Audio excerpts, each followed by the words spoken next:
Wow.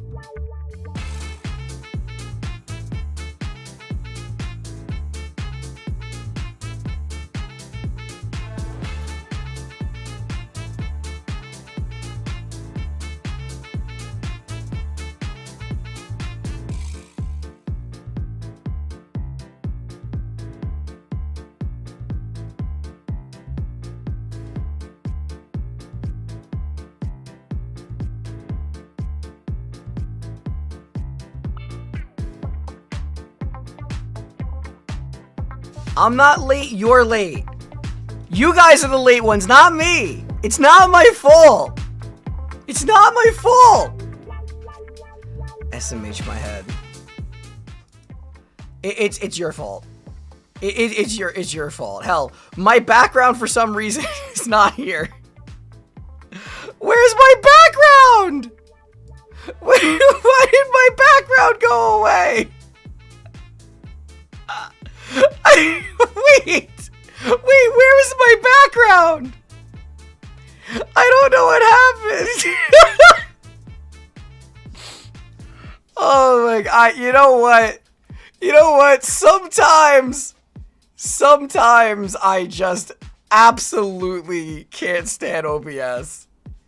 You know what? It's Penn's fault. The Geller field has failed. It has. I'm trying to find it. It's not even here. What the hell? Girly pop. No, don't you girly pop me. Don't you girly pop me. Wait, I know what it is. I figured it out. I had my Elgato on. I'm sorry. It's Penn's fault. Everybody just look at Penn. Your punishment for tardiness is you've been sent to the void. The warp ain't got nothing on me. I've got lots of furniture to keep me safe. Hello, everybody. I hope you guys are having a wonderful day today. I hope you're excited. We're going to be watching the Angry Boy Angron, and I have a lot of other really good videos, ranging from exploding trees to medical stuff to a lot of car accidents. What the hell? Wait, you can write stuff now when you resub? Wait, really? That's the first one I've seen like that. Zin, thank you so much for being an Alfarius member for a full month. What's this? A milestone chat already? This feels shockingly fast for 1 month. Hydra Dominatus, Ave Dominus socks for the sock. Oh my god, why are you like this? Why are you like this? Also, I have stories to tell you guys, or a story to tell you guys, because we talked about it over on Twitch, but I didn't know if it would be over on YouTube. So I figured I could tell you guys over here too.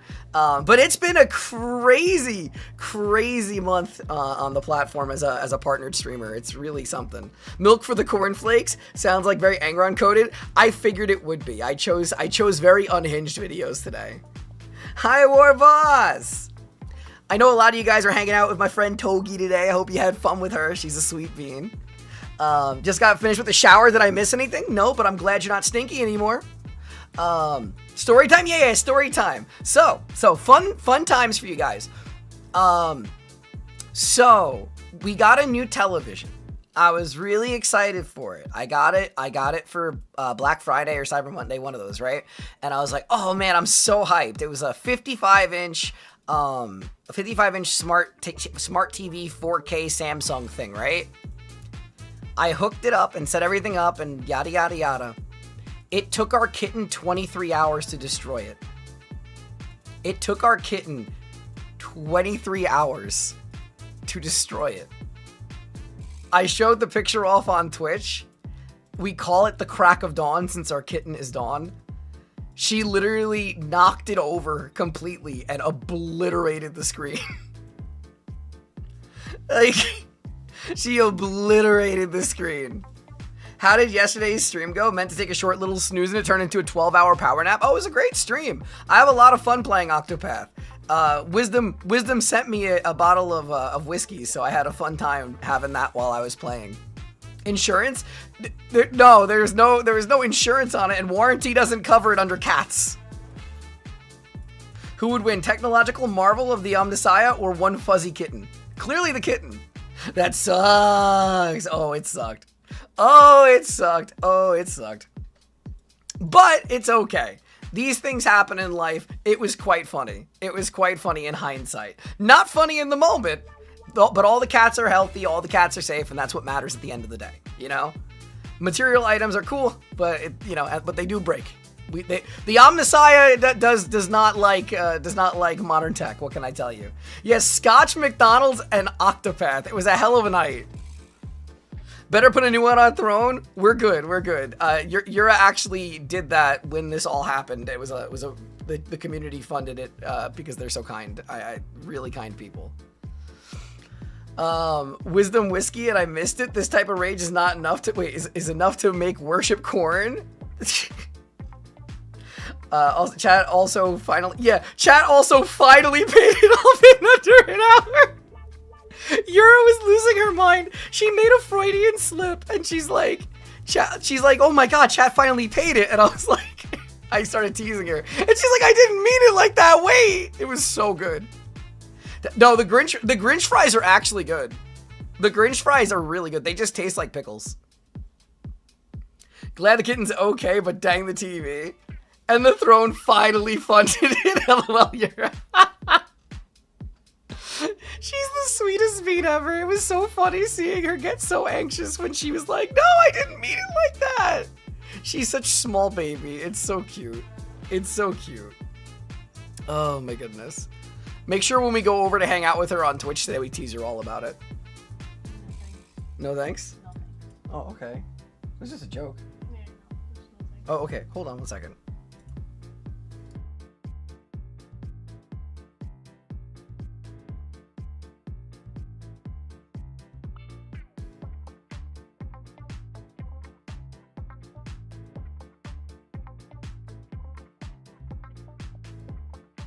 All right. She's not comfortable with the joke. She feels bad about it, so she really doesn't want it to be continued. So we'll move on from the joke. I think I saw my stream pass by. Might check out. Oh, why is that? Why am I like having a stroke reading that? I think I saw that stream pass by. Might check it out later. Okay. Tetra, no. I just double checked with her if she was okay with the joke, and she's just not keen on it. So that's why we just move on. Because she genuinely feels bad about that. Like, it was a simple mistake, but I thought it was funny, but like, again, I'll always respect her and her opinions of these things. 30 minutes, we gotta make up those numbers, chat. Those are amateur numbers. Wait, for what? For what? I guess this TV's getting bolt. I don't know how I'm setting up the new one. I'm gonna try my best to like have it just flat against the wall. So like I'm not too sure about that one. Are we on live chat? No, I forgot. Now I am. You know what? Because you guys told me that, I'm just going into fan funded. Sorry, all I can see is the members who resubscribed to Alfarius. Thank you, Relius. Thank you, Shamurai. Thank you, Zinth. You know, I'm just gonna leave this one on, and I'm just gonna talk to you guys now because, you know, this way I can have my nice little box of being peaceful and no excess messages. Much better this way. Anyway, so now I can tell you guys other stuff that's going on. Everything for debut is looking good. It's going to be in 11 days, which is kind of crazy when you think about that. So as far as YouTube is concerned, I want you guys to think about this. As far as YouTube is concerned, you guys only have this model for today, for Wednesday, for Friday, and then Monday, Wednesday. So you guys only have 5 more streams with this Send the plebs back to the fields. Oh my god. Wisdom, you're a goober. All right. Let me go back to the live chat. Let's go back to the live chat. No, I went back to the live chat. I don't want you spending money, War Boss. Zid, stop it. Curls pinky out while sipping root beer and munching Doritos. Yes, indubitably. Yes. Thank you, Sid. Thank you, War Boss. I'm on regular chat now. I'm not part of the elite anymore. No, I on OBS, there's a button that I find to be like, it's basically the, I don't want to say the Slanesh button, but it's basically the greed button. It is literally the excess. It is the greed. You press it and only super chats can be seen. It's so stupid. To the ivory towers, lords and ladies. Oh my god. New model, right on my last day. Ooh, I get to bully the new model all day. You guys are funny. Can't believe Tetra did this to me. What did I do? Buy a wall mount and secure the TV there, Tetra. A vision from the warp tells me Dawn will knock the new one over if it's not secured.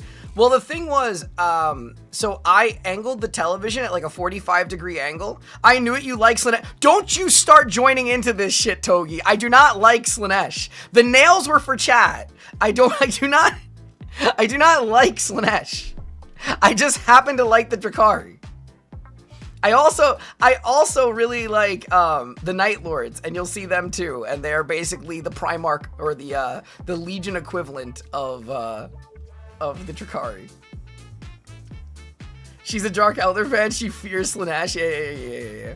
Look, it's okay. Like I said to Togi before, I'm like, just don't tell people, but you're probably gonna end up liking the Tau.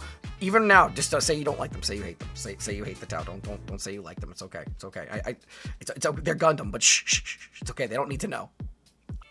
It's a Slaanesh button. No, crap. I already turned it off. I turned the excess button off. It's gone.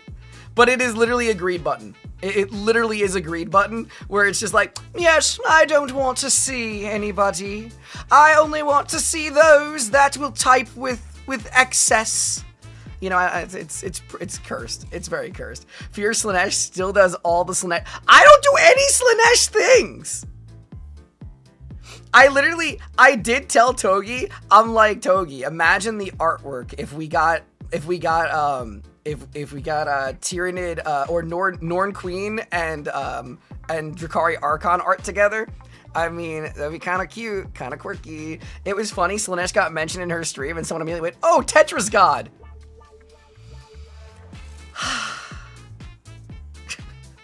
I hate the Tau. This is a lie. I kind of like him, but no one will know. Exactly. See, look. I think the Tau are cool, minus their faces. Their faces are not cool. Their armor and stuff that they have, really cool. You want to get artwork together? I don't know, Togi. It's not like we have like 7 pieces of artwork together. Tau lore is cool when you don't have Space Marine fan crying in your ear. Alexis, thank you so much as always. You're such a goober. I really appreciate. I have the super chat section off. I'm looking at normal chat. You don't need to type super chats to get me to see your messages. I'm looking at them actively right now. Yura, you see them, right? They're super chats. The regular chats are right there, right? Okay, see? You're confirmed. Yeah, I'm wearing my glasses. She's even wearing her glasses. They look like Voldemort. They look like You know, we hear a lot of variations of things like Slaanesh. Tau's faces are definitely the Tauussi.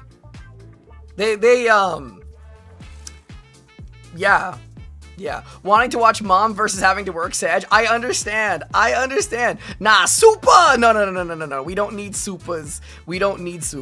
Look, save your money. If you want to spend money, spend it on debut. I'll make fun goals for you guys. I actually have some really cool goals for Twitch. I have no idea what to do for YouTube goals. I did do something special for you guys. For Angron, for Angie Boy Angon today. Hold on, wait. So you guys know my cocktail dress. Wait for it. And boop. Look at that. I am ready for the Angry Boy. I am absolutely ready for Angry Boy. And I don't know why doing that toggle turns the colors off. That's a little bit weird, but you guys get the idea. Look at that. Dobby is a free elf. Dobby can choose to... No, you can't. You cannot do that. The white Tossy, no. Chat can decide which video to choose over my dead body. Angry dress, let's go. Yeah, look, I figured people would like the color palette for this one. Watching on mute because I'm in a meeting. Well, I hope you have a good meeting. Crom, what the hell? Thank you for Alfarius. Wait, is this your first month? I thought you were already in Alfarius. But the little icon's blue, not teal. Wait, what? Thank you so much, Crom. I appreciate it. So this is, I have to come up with different badges on here. Also, I have a lot of new emote slots I have to fill out for you guys. I'll probably do polls to fill them all out.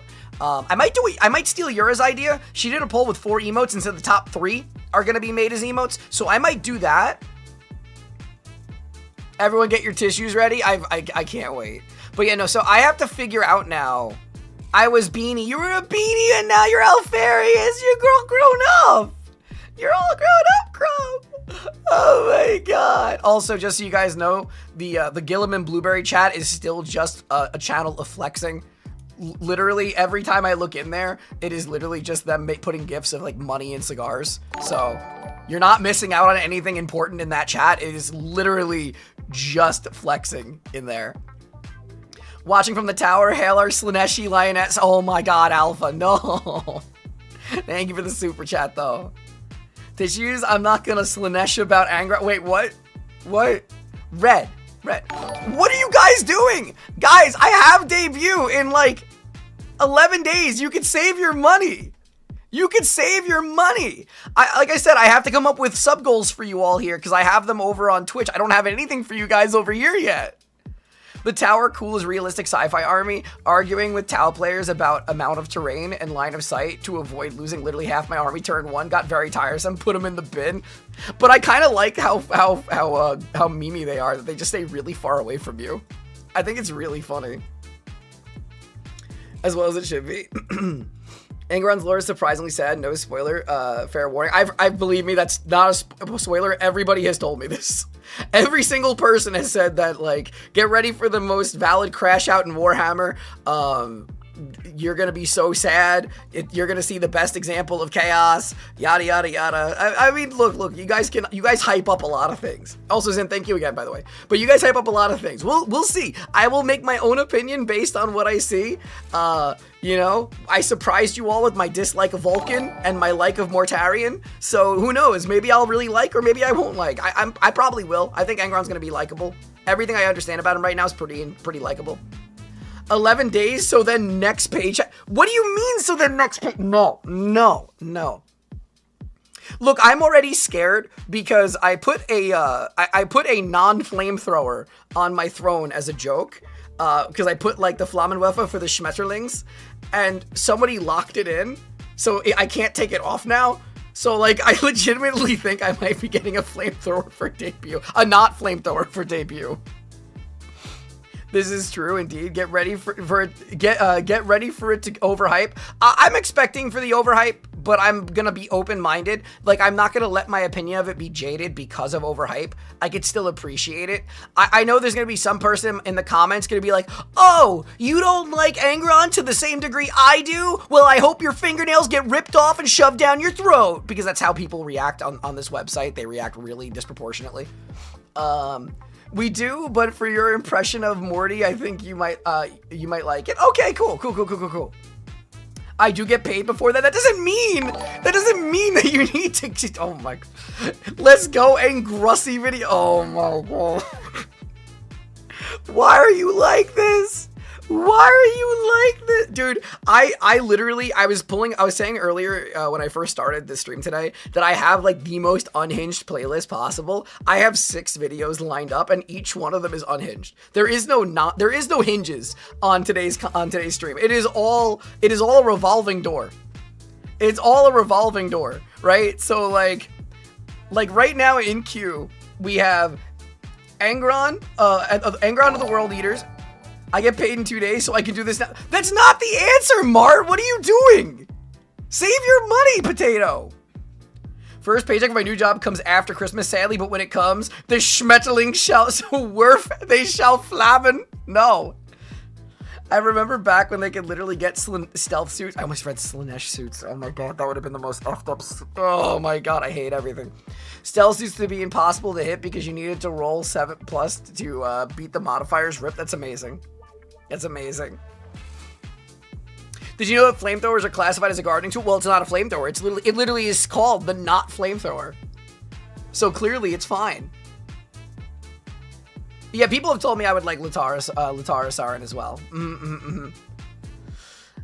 Hi, Lumtra. Hi, Jimothy. How are you? But yeah, so in queue for videos, we have Angron of the World Eaters. I am always angry. We have The Tree Grows Seed Grenades. Real Things I've Seen as a Paramedic. Best of Winter Fails Car Accidents.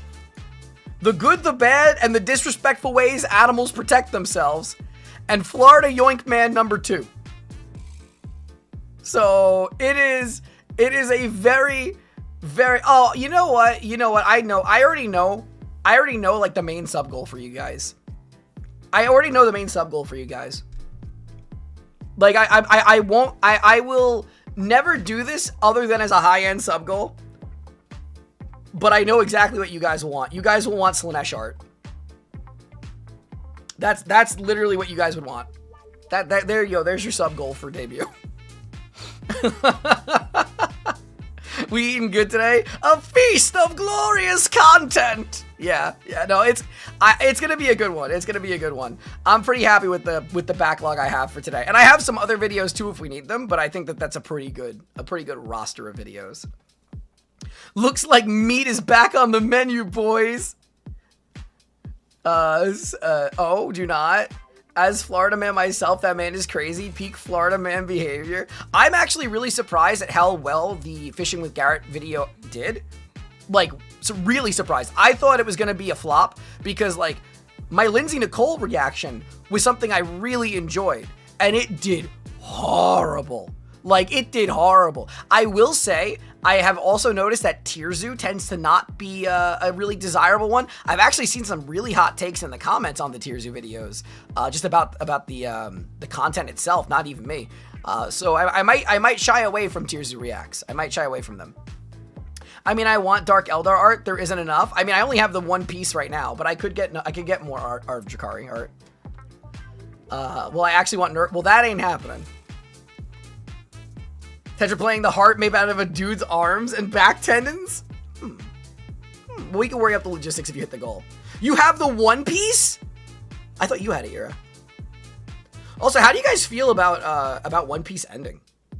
How do you guys feel about One Piece ending? Speaking of something words. Speaking of things ending, did you guys see that the GOAT himself is retiring from Namco Bandai?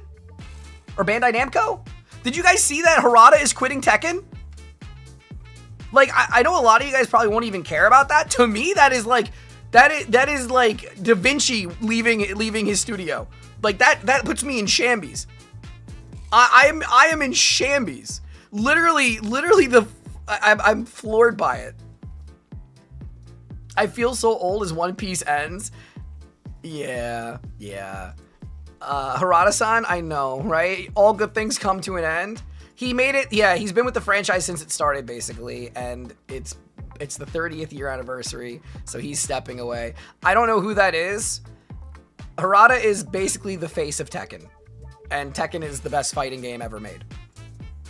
Yeah, time makes fools of all of us. It's really sad. It's actually really sad that he's leaving. Yeah, that's literally the equivalent of Kojimbo leaving Konami. Harada is that impactful. Like, him announcing, like, I actually even posted it on Twitter, because I'm like, this man shaped my childhood. Like, him leaving is actually, it guts me. Like, it guts me. Something ends, something begins. Yeah, I don't really think that they're going to be able to live up to anything that he has set forth. It's like Itsuno leaving Capcom after Devil May Cry. Yeah, it's a big one. It's a big one. He is one of the most known, like, how would we describe him? He's literally, he worked as a producer for it, and he's now the director of it, and he's now leaving. But he's just been the face of the franchise for ages. Time will claim us all unless you accept the grandfather's gifts. Hail nerd. Oh my god. Seems like he's important. Yeah, he is. He is. He's also just really loved by the community. Do you remember, what's his name? Jeff from Blizzard? Back when Overwatch was really popular, and Jeff would sit at the chair by the fireplace, and people would love that. Like, people would, sorry, I thought my phone was ringing for a second. My brain just, seriously, I'm having a stroke today. But do you remember how everybody loved those holiday videos with Jeff during the early Overwatch days? Dude, people are gonna rip me apart for my stuttering today. Oh my god, I am so sorry. I've already, like, downed, like, a full, like, 16 ounces of coffee, so I'm like, so. It's all downhill for the studio. I want to believe that it's going to be fine, but yeah, Tekken 9 or whatever the next game is going to be will not be the same. It will not be the same. Yeah, Jeff Kaplan. People used to love Jeff Kaplan back in the day. I don't know if people like him now. I don't care. I don't get involved in any Blizzard or Overwatch stuff. But I remember back in the day, people used to love Jeff Kaplan. The nails are biting? Huh? My coffee arrives today. I'm so excited. Let me know how it is. I can't wait for you guys to tell me. Everybody who's gotten there so far has really loved it, so I'm very excited. Also, no update yet on the contest. We'll see if I won. I think I did. I hope I did. I'll be kind of in shambies, and this will not age well if I didn't, but I think I did. Tetra, I've had a stutter for 28 years. You're good. I know, but I try really hard to not, like... my brain will go faster than I can speak, even though I talk really fast. Did you guys, I'll give you a perfect example. I will read something to you. I will read you guys the tweet from GameStop. Because I don't know if you guys saw that they did the trade-in anything event. So let me see if I can still do it. Let me see if I can read this one for you guys. I thought it was kind of quirky and fun. Where is the original post? Somebody traded in a copy of the Constitution. That's pretty funny, actually. Where is it? Where is it? They had an entire thing that I was ready to read for you guys, and now I can't find it. How's Rogue Trader playthrough? I have not started it. I am nowhere near the point of starting it right now, but thank you. I appreciate it. Where the hell was it? Am I just like blind? Am I just blind? The original statement from GameStop where it said like what we will not take. It was on Twitter. It was GameStop's post on Twitter. Why can't I find it? What? Wasn't it a comment? Hang on.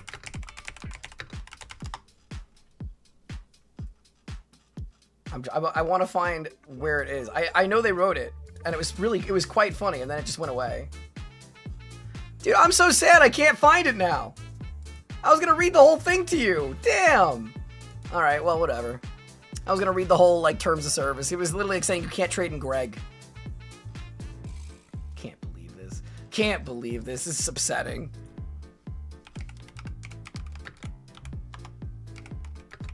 Yeah. My clicky clacks, okay?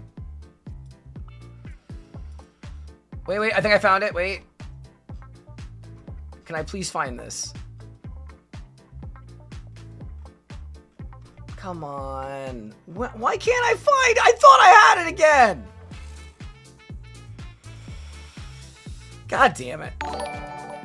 Did y'all hear about Tim Kaine, creator of Fallout, returning to Obsidian? They've got a secret project cooking, and I'm insanely hyped. I am not hyped for it. First of all, thank you very much, Samurai. I am not hyped for it because he said the statement, you will never be able to predict what we're working on, which means it's probably something new, so I don't really care.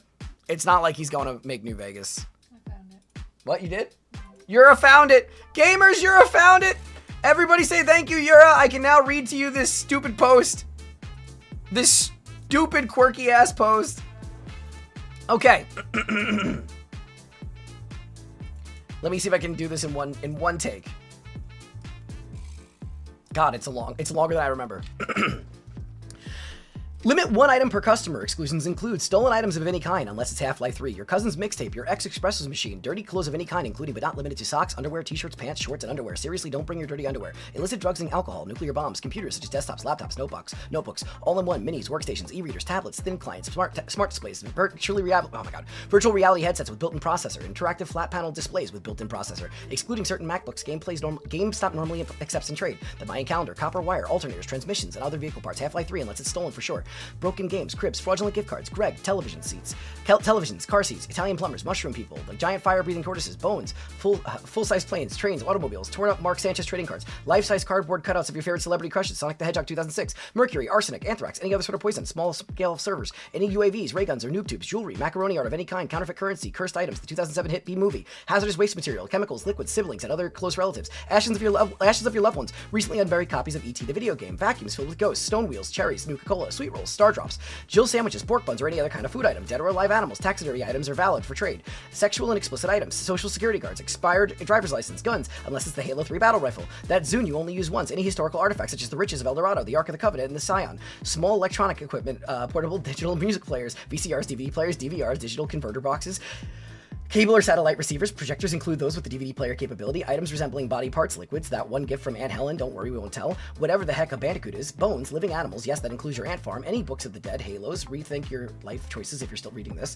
But also, thank you for reading this. Computer peripherals intended for use with computer with weighing less than 100 pounds. Monitors, keyboards, keypads, mice, pointing devices, external hard drives, including those normally accepted in trade. Facsimile machines, document scanners, printers, 3D printers, label printers, digital picture frames, church organs, your dying gardenias, bonfires, full-size planes, trains, and automobiles. Any recent resurrected dinosaurs, the entire 2002 Cleveland Cavaliers roster, projectors including those with the DVD player capability, the Hammer of Dawn, sus individuals, items must fit into our 20 by 20 by 20 measuring box, terms and conditions of promotion are subject to change, GameStop employees have the discretion to reject any items. Yeah. I wanted to read that to you guys. It's so stupid. It's so stupid. I stuttered a couple times in there, but I got the most of it. Gets all of that to GameStop. I can give you $50 store credit. The terms and conditions, yeah. It's been like 2 decades since Half-Life 2. The thing is, I feel like they're gonna actually, so anybody who hangs out with me on Twitch on Thursday, so Thursday's gonna be 2 streams. I'm gonna be going on at normal time, then yours going on, then I'm going on again at like 7:30 o'clock. 7:30 o'clock. Wow, my brain is dead. 7:30 o'clock is now gonna be living in infamy. It's gonna be at 7:30. I will be hosting or co-streaming, whatever you want to call it, the Game Awards. I bet you Half-Life 3 is gonna be announced because they're gonna probably announce it for the Steam box because the Steam box will sell at a ridiculous price if they announce Half-Life 3. So I do think it's gonna happen. Bet you at least some of those were people tried to trade in. The reason why Greg was added to the list was because he wanted to bottle a fart and bring it to them. 7:30. It was a mistake. Oh, I can't believe I did that. Oh, can we blame the GameStop thing? Can we blame the GameStop thing? Is that something we can do? The GameCube? Yeah, the GameCube. Anyway, changing topics. How about we go and start watching Angry Angron? Doesn't that sound like a fun idea? We can go watch Angry Angron and we can start the regular content a little bit earlier than normal so I can stop feeling horrendously embarrassed. Sup, y'all? Sup, Tetra? Sup, homie? What's going on? What's good? Huh? Oh, also, I forgot to tell you guys, I never showed, I don't think I ever showed it on Twitch. I have a lean. I can lean. I can judge you harshly. I love how you guys are learning that I have a lean on this model, and this model is going to be gone in less than 2 weeks. It's literally going to be gone in a week. Or like we can change. Did not realize you were streaming. How much of jack shit? You've missed nothing. We came for blood. Heads up, the video doesn't cover some important details, but overall it hits the major parts. I don't expect every Adeptus Ridiculous to cover every detail, especially because they're 4 years old and the story of Warhammer constantly gets retconned from what I understand. You're doing fine. I try. Judging is what that lean is for. It is. The lean is literally for judging. That's what it is for. Like, I literally can just like, I can literally just lean into you and be like, I am judging you. I am judging you harshly. Understand that you guys are going to be on your best behavior today and you aren't going to be problematic, right? Okay? Right? The nails are biting. Rah! You guys are funny. You sure? Yeah. It is indeed Adeptus Ridiculous, not Adeptus Accurate. Yeah. Look, considering that I have learned that, like, the majority of the Warhammer fanbase gets their lore from the fucking TTS thing, I don't really care. Like, I can enjoy whatever I want. Courage is fighting the kingdom that enslaved. Where is that coming from? Where is that coming from? Oh my god. Unfortunately, I am not working today. Construction in the area is really slowing down with I'm sorry to hear that. Blood for the blood god. All right. Let me get myself over here. Let me go over here. How's this? This good? I think we're good. Red for Angron. Yeah. I have my color palette set up for Angron. Hang on. It's gonna probably go off when I do this, but I did actually color this as well. So like I actually have the red coat. I thought that this looked pretty damn good.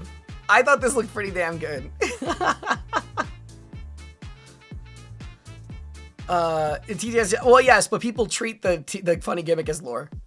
Like again, we go back to good old Vulcan, which is like a joke in and of itself, and that a lot of people's opinions of him are from that. It seems like.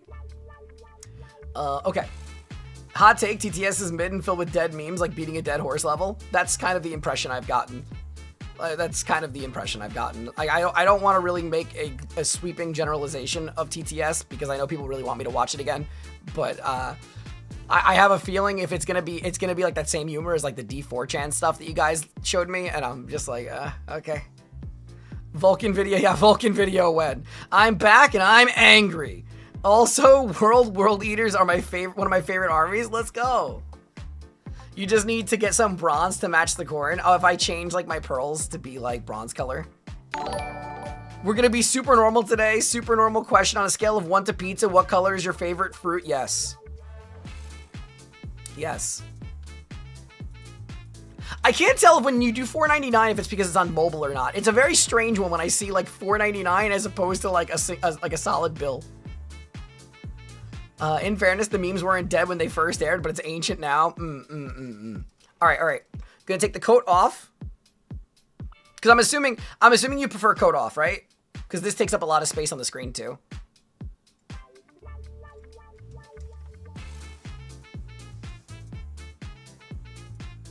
Potato. Fibsh.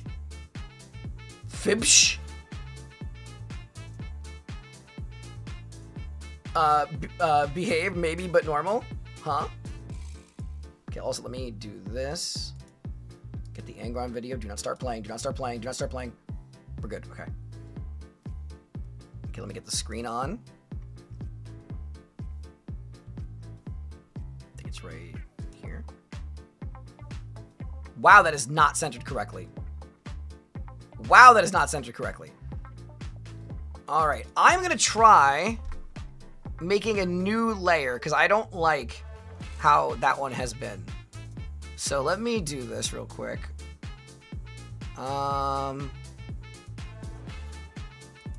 Should be this one.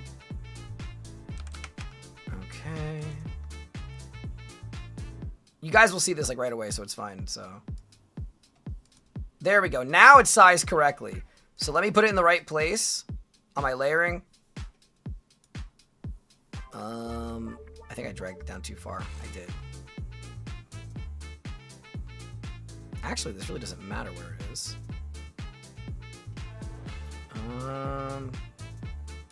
Okay, and we're gonna get rid of the original one. Move. Okay, there we go. Now it's sized correctly.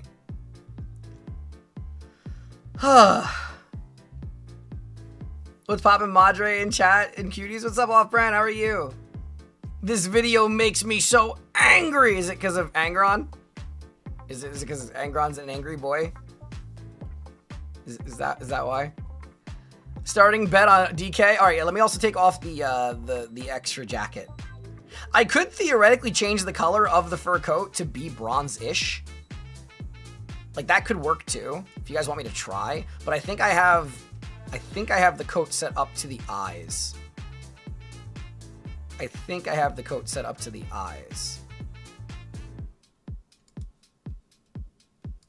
Let me see.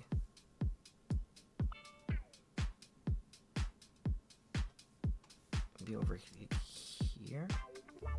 Getting bronze on this would be really hard. It'd be really hard. All right, let's take the coat off. Because I think you guys said you wanted the coat off anyway. There we go. And then we'll do... I almost put the wrong color on. There we go. There we go. All right, are you guys ready? Are you guys ready for some angry Angron? Literally as we hit 666 views on the live stream. I love that. All right. I'm looking forward to this. It's gonna be fun. Hi, Tetra finally made it. I'll stick around for as long as I can. I appreciate that. All right.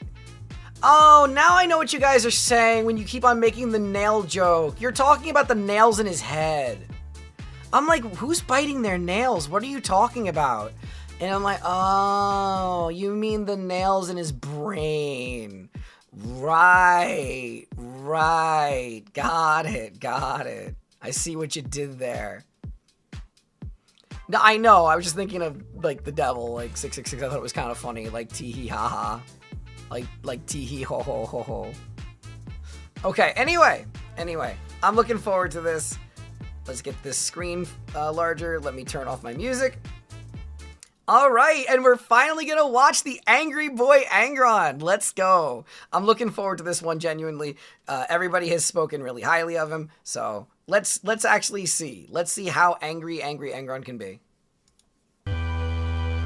Wait, we have to start off with, will the audio be better, or will DK be drowned out by the glare or by the blaring sound of the intro?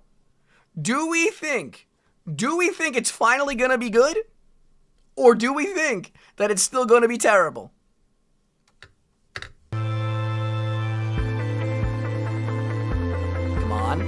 Come on. Welcome everyone to another episode of the Adeptus Ridiculous. What do we say? That wasn't too bad. That wasn't too bad. That was way better than it's been in previous ones. Some of the ones we've seen for the other Primarchs were exponentially worse. He even waited longer too. He even waited longer. I think Shy does it on purpose at this point. Bro, Shy seems like such a memer to the point where she is mean. My name is DK, and through the Adeptus Ridiculous, I have slowly been learning more and more, and I think I can safely say I know a little bit about Warhammer 40k now, thanks to Bricky, who has been sort of guiding us through the twists and turns of all the ridiculousness of Warhammer. But before we get into today's episode, I honestly still think that the most toxic I will ever be watching Adeptus Ridiculous is when we watch the video on Magnus and the Thousand Suns, and I just start ripping DK apart just because I disagree with him. I'm gonna be like, no, I refuse. Stop glazing them. Stop. if you enjoy the podcast, please head on over to patreon.com/adeptusridiculous, where you can get volume okay, everybody? Of benefits for joining the Patreon or supporting the podcast, be it HD posters that are very nice. You get access to all of them. You get access to all of them, not just this week's, not just last week's, but all of them, and outtakes and blooper reels and stuff like that. Oh, only funny toxic. I don't believe in being real toxic. I love DK. I think DK is great. I just think he's a big old contrarian, and I want to like scream at him. But I would never be toxic to anybody for whatever they like in the Warhammer sphere. Hell, I like the Drakari. So if I like the Drakari, I'm already the outlier. So why am I going to judge people for liking other things? So if you enjoy the podcast, patreon.com/adeptusridiculous. Also, Bricky, before I throw it over to you, do you realize that we are less than $5 away from hitting the $9,000 goal and you having to do an Alpha Legion episode? Fuck. I'm so happy about that. That's amazing. So for that I want more reaction. Alpha Legion videos. I want to watch those too. Or watch the other ones. I'm just letting you know, you got to prepare for an Alpha Legion episode because it is 100% going to happen. Okay, I'm gonna get ready. Good luck. You want to tell everybody about the book club and the merch now that I've dropped that bombshell on you? Yeah, book club. The book for the next month, early July, will be Gaunt's Ghost. Man, the I really need to start first reading some of installment, these. the first and only. You do not. I was looking at how long it takes to finish some of these books with like the audio, with the as an audio book, right? And oh my god, 15 hours is so much time to commit. Again, I don't know how you guys do it because 15 hours is so much time. Was that genuine fear I heard? Wait, in regard to all what? 9, just the first book. It's Gaunt's Ghost. It's amazing. Definitely read it. The new minis are actually on pre-order right now if you want to grab them as well. The rules actually look pretty good, unlike most of Guard. And yeah, I know it hurts. Yikes. And also, if you want to check out any merchandise, orchidate.com, or check out the link in the description. We've got 11, shirts, bro. hoodies, 11's and a Dogecoin lot. tire stickers. Today, we're doing... Look, I always see the answer that you guys give is like, autism. Well, okay, so here's the problem, right? I am a boring old neurotypical, so I don't have hyperfixation in that way, so I have a harder time doing that. I've got the good old ADD, or which ADD is now not even real according to the DSM, right? Like now it's ADHD without hyperactivity, whatever. But like, focus is not my strong suit if you guys can't tell by how I stream, which I don't think anybody in the world was surprised by that one, right? Like I don't think there's any surprising detail. But did you guys see the post from K9 Kuro where they're like, what does it mean that I can't maintain eye contact? What is it? I can't do it. And then you just see Fruit replying below it. Who's gonna tell him? a wonderful World Eaters episode, but I want to preface this by saying we're doing it a little different. So for a while, we've done a Legion/chapter episode, and it's mainly been about the Primarch because that's kind of the way the chapter goes. But instead, those generally end up being like an hour and a half, really long. So what we're going to do instead is today, we're going to talk about... Okay, and yes, I saw what Alan wrote. I know, and I'm going to get flagged for this in the comments. I already know it. I understand ADD is not neurotypical. It's still a neurodivergence. I meant neurodivergence in terms with autism. I know that I know it's not correct. I know I'm going to get crap for it. I was just using it for a simplistic joke there. My bad.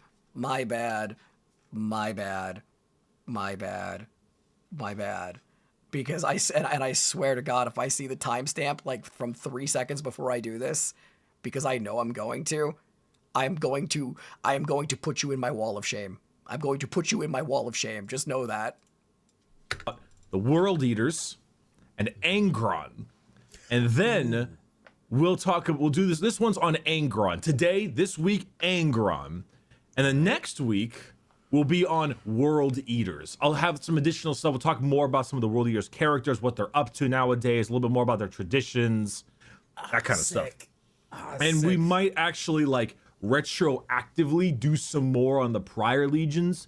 Perhaps we'll talk a little bit more about like the Night Lords or like the Ultramarines in a more basic sense after we get 58. I am putting you on the wall of shame. You are gonna be put on the dartboard pen. I swear. this stuff done. But I need to finish reading the Night Lords Omnibus before I can get that going. Ooh, I'm looking forward to more supplementary info on the Night it's the Lords, because that Batman was that a great laughs. episode. Love the Night Lords, love Kurz, but really looking forward to. Also, I will say the Batman That Laughs story is so strange. Like, the concept is that when Joker died, he had a super concentrated dose of his Joker serum that hit Batman, and then Batman became basically that. Yeah. Makes total sense. Angron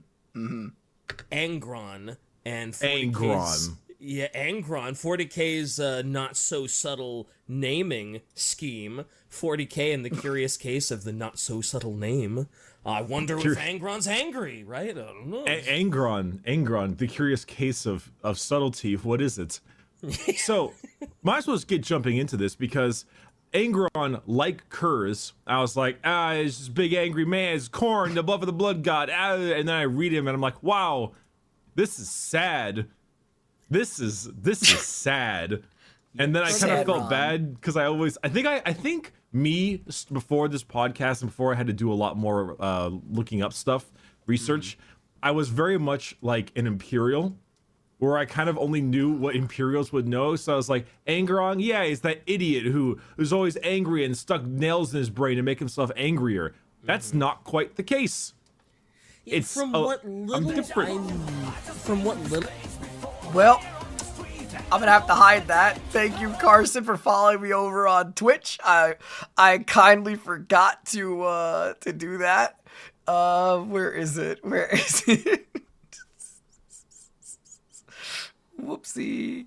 I'm not even gonna bother getting rid of like hiding that from. Don't you tetra me, Yura. Don't you tetra me. Excuse me for having my alerts on. My bad.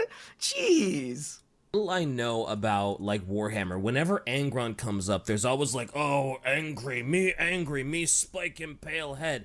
But then there's always like these comments that are like, yo, maybe don't make fun of him so much because it's actually like super hardcore depressing why he does that and why he's so angry, and it's actually a lot more complex. So, ooh, I want to know more. Well, I don't want people to gatekeep Angron's feelings.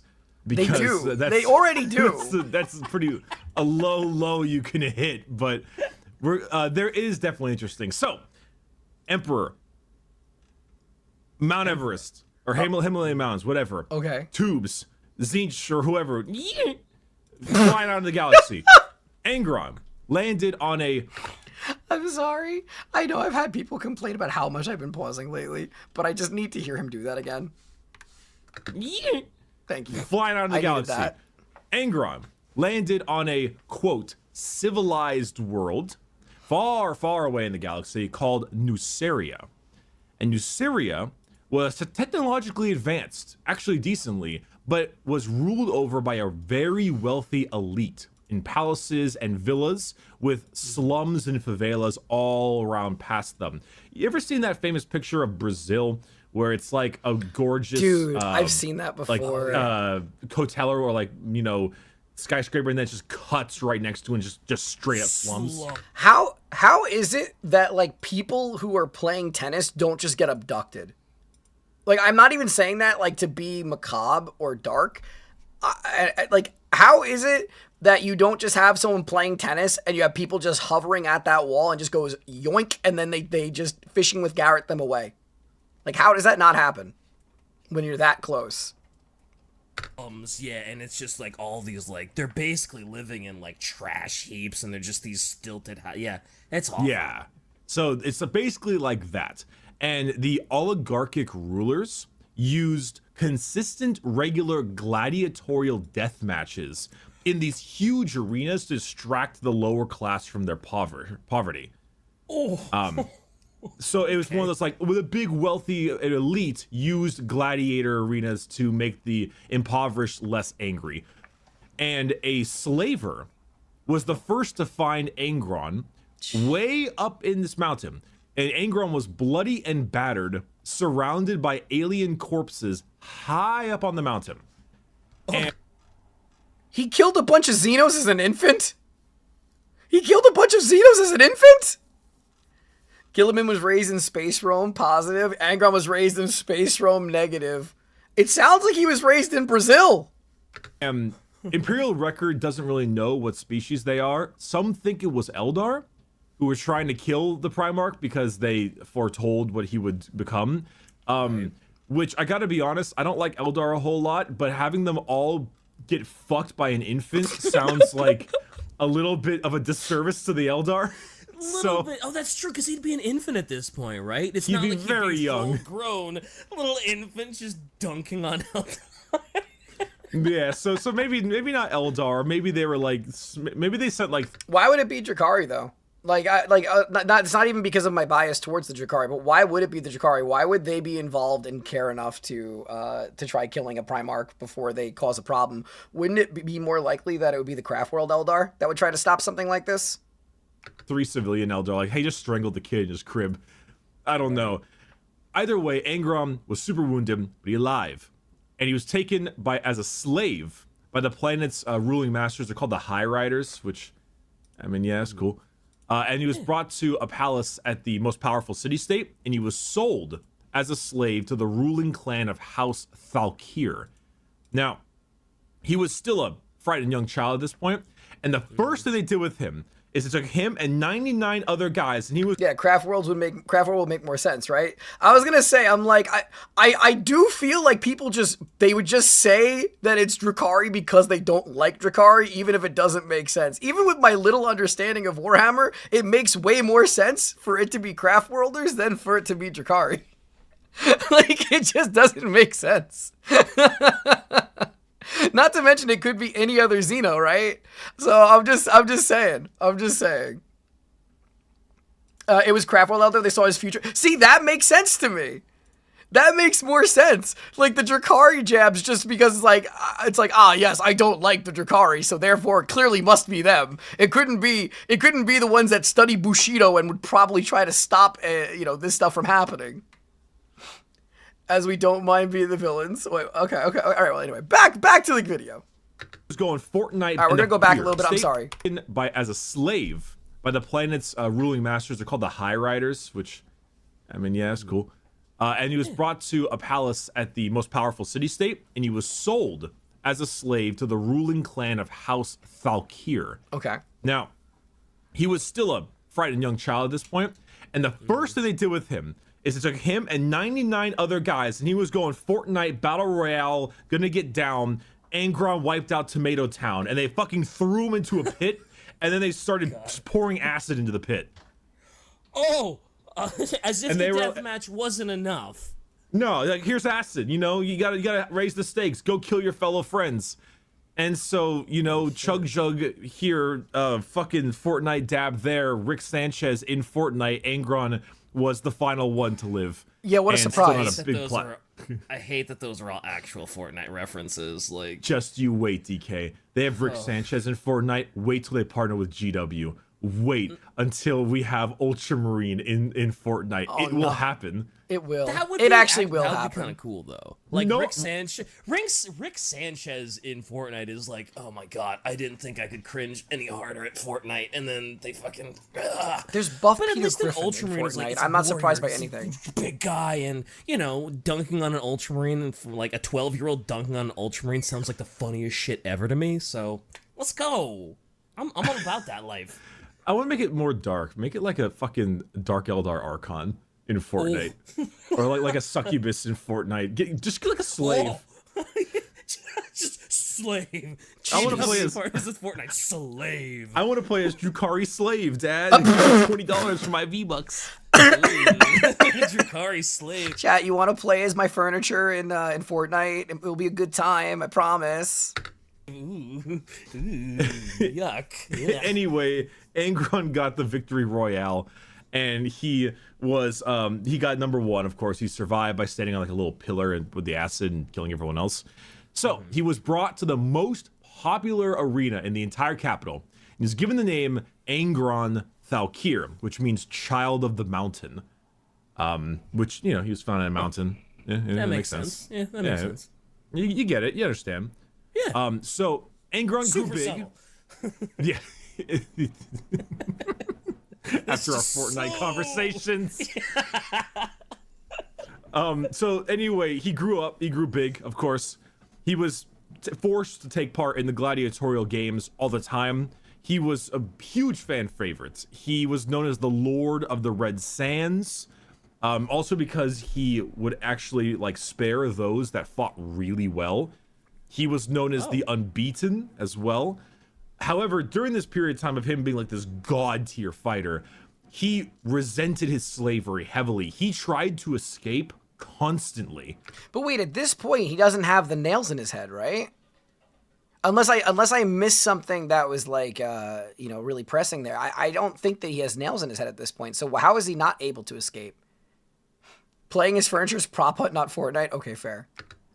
Mm-hmm. He was like always. He also had a dog, I think. Aw. And yeah, I think Shai posted a picture of him. There he is. Oh, he does it. Ooh, he does have a dog, doesn't he?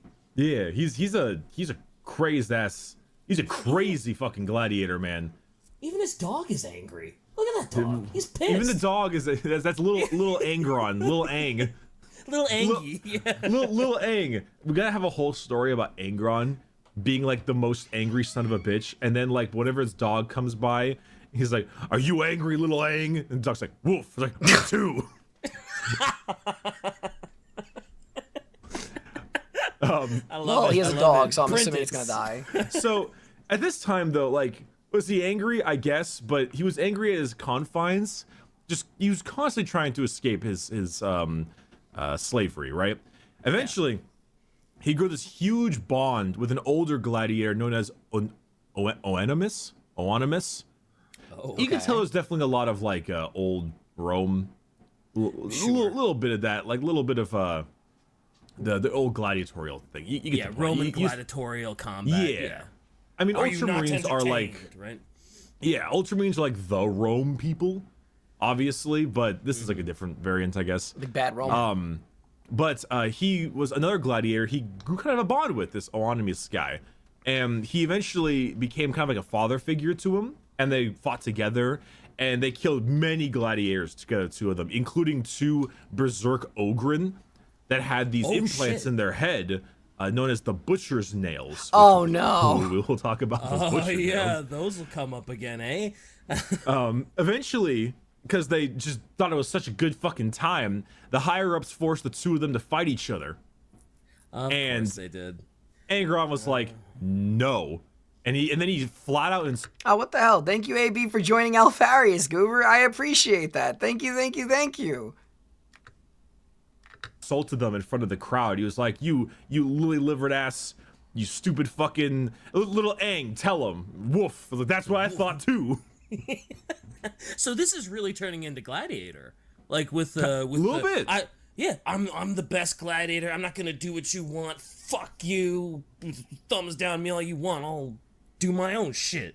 There's a lot of gladiator slave fighting, hates the higher. Yeah, it's a lot of. I feel like this would be a gladiator good in movie. Yeah.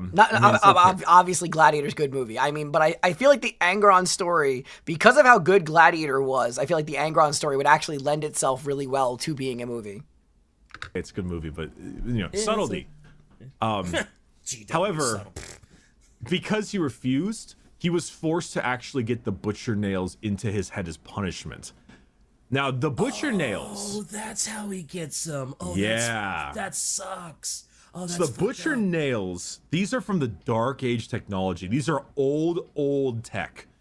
And they're chordal implants that are dug deep into the fucking head of the person. And they boost adrenaline, increasing strength and aggression in battle. But they also remove the warrior's mind of all reason, caution, and morality. Jesus. They literally reward rage with electrochemical pleasure, and they deaden the enjoyment of anything else besides rage.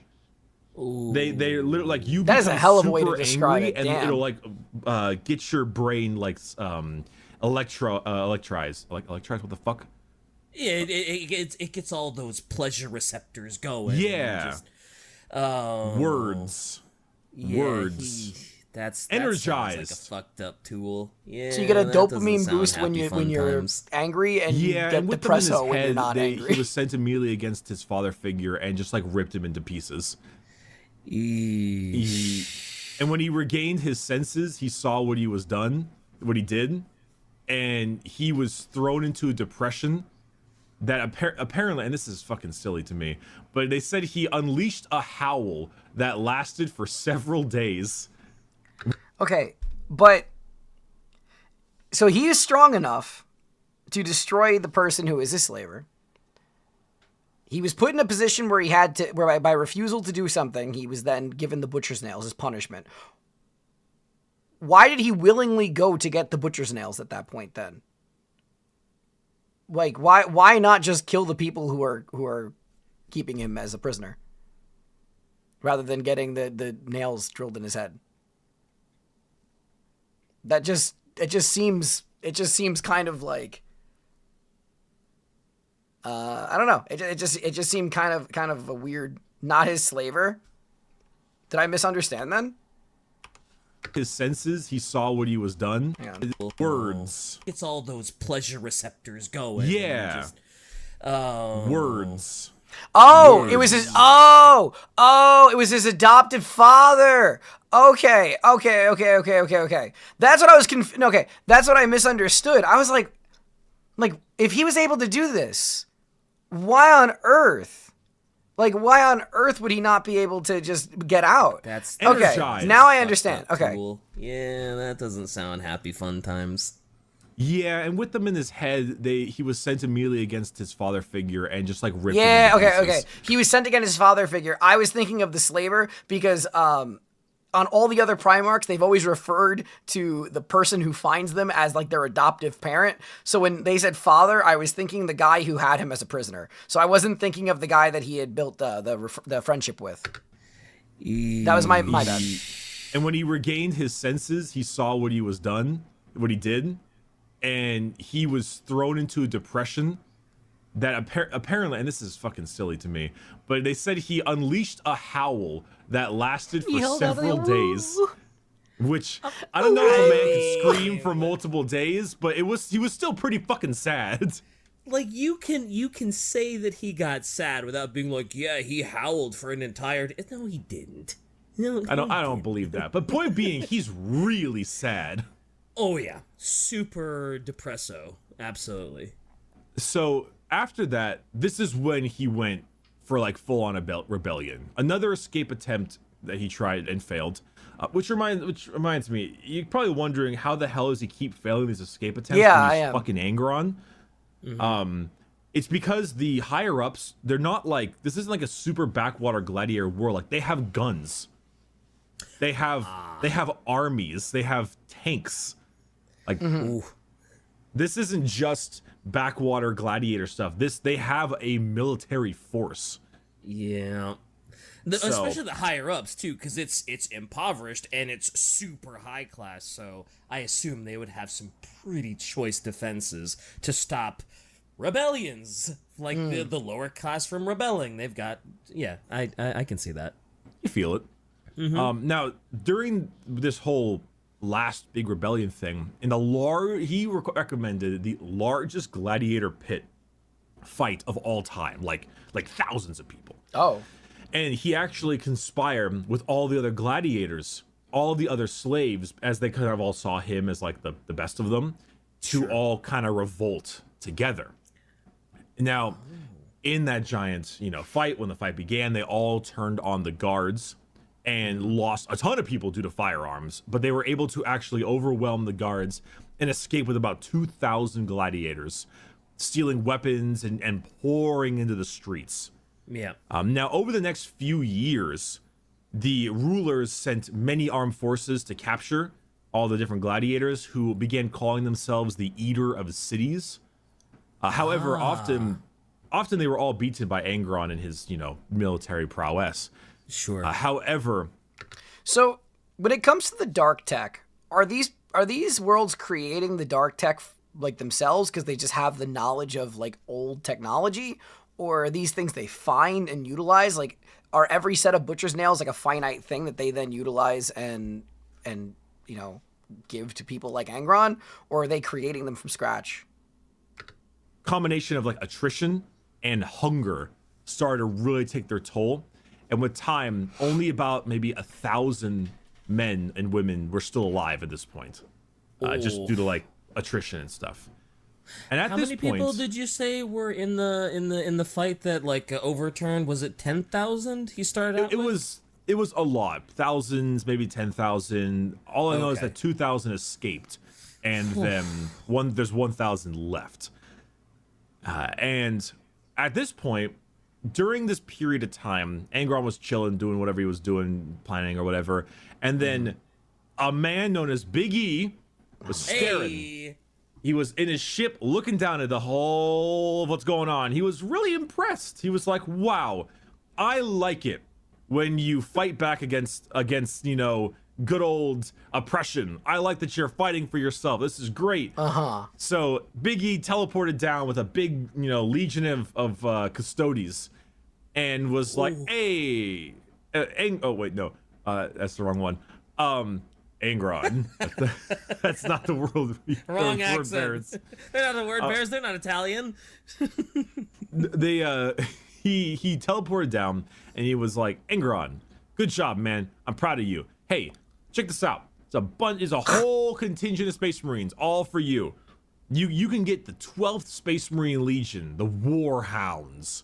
And Angron was like, no. Oh, he turned down Big E? He literally refused outright. He said that he would rather die with his fellow slaves than desert them. He flat out refused. What does Big E He's a just good kill them all? boy. What a good boy. What a He's good like- boy. The little Ang. These are my He's waiting for Big E to my just friends. decimate them. These are the people I've been with for years. Like these are my people. I will not desert them. I refuse. And Emperor was like, "What the hell?" and then the Emperor left. He's like, "Shit, okay."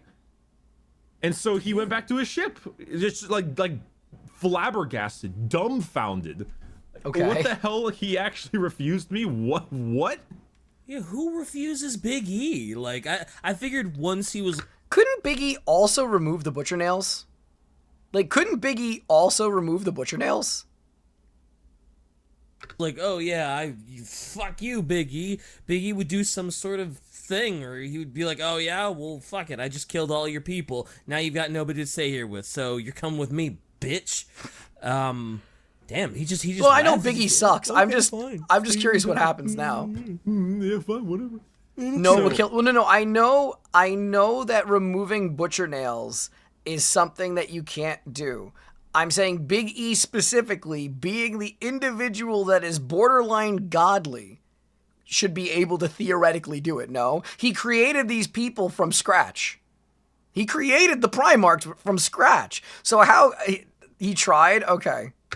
It's not like I wanted you or anything. Shut up, you. So at the end of as he left and as the years went by, the last 1,000 of them were on. I think it's either the mountain that he landed on or a different mountain. But they were all making their way up the mountain, kind of being held back by about like 7 separate Nucerian armies. Like, completely outnumbered, completely outgunned, and this was gonna be where they make their final stand. Like, this is the end, right? Yeah. And what happened is that then, out of nowhere, Angron just disappeared. Oh, he just Houdini'd it? And because the Emperor forcefully teleported him onto his ship. Oh no! And completely leaderless, Angron watched from orbit as all 1,000 of his gladiators were overrun and murdered by the armies and completely destroyed. My God. They all died. Every single one of them. What about Aang? Did Aang make it out? I don't know if Aang made it out. Oh no!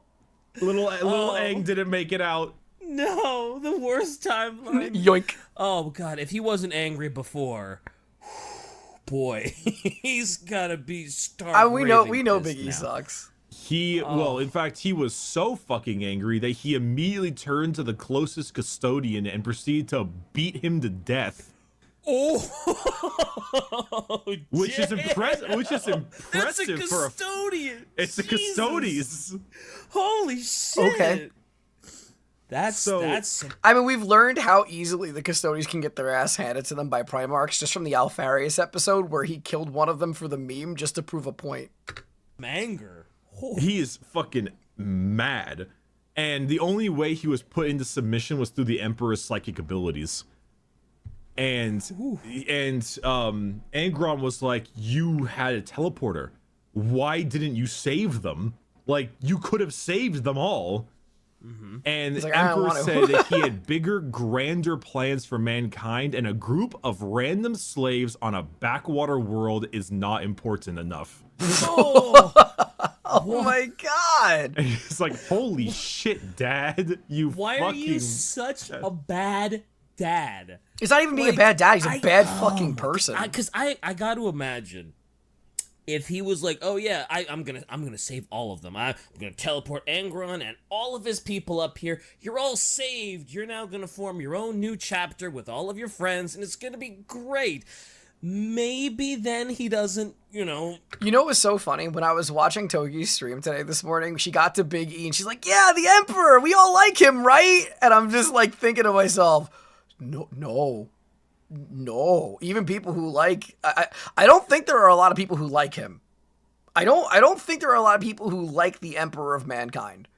I think there's a lot of people who like loyalists. I don't think there's a lot of people who like him. turn to chaos.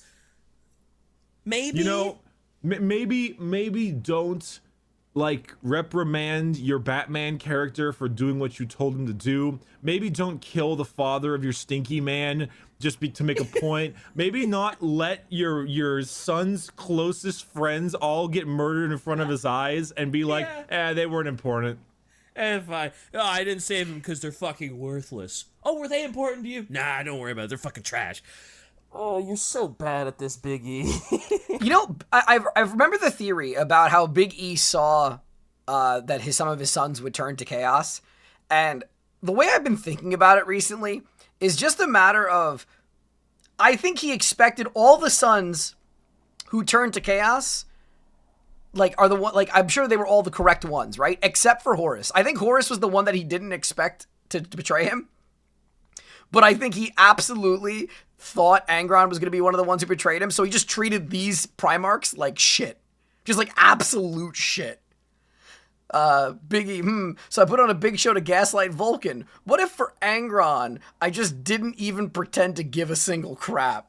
Yeah, that's what I mean.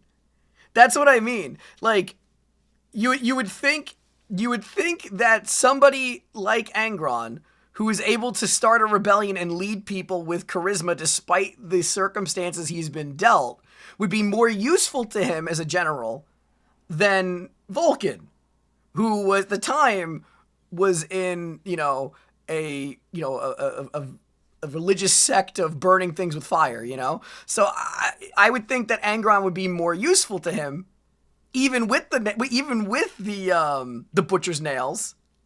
But like, it just feels like from the onset, he's just treating certain ones like absolute gutter trash.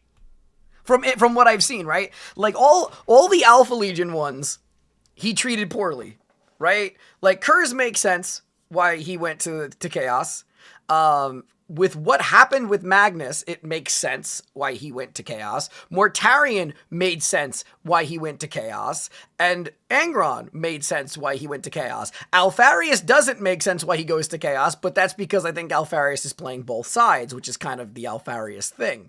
But it just seems like some of these, like he had to know, because there's just no reason for how much of a shithead he is. There's no reason. Angron was literally like, what you've done, Emperor, what you've done, you now are only going to have like a ghost of a son. And Empress said a ghost would suffice. Dude! So now this, Angron obviously took control of the Warhounds Legion, the 12th Legion. However, when I say take control, Oh no.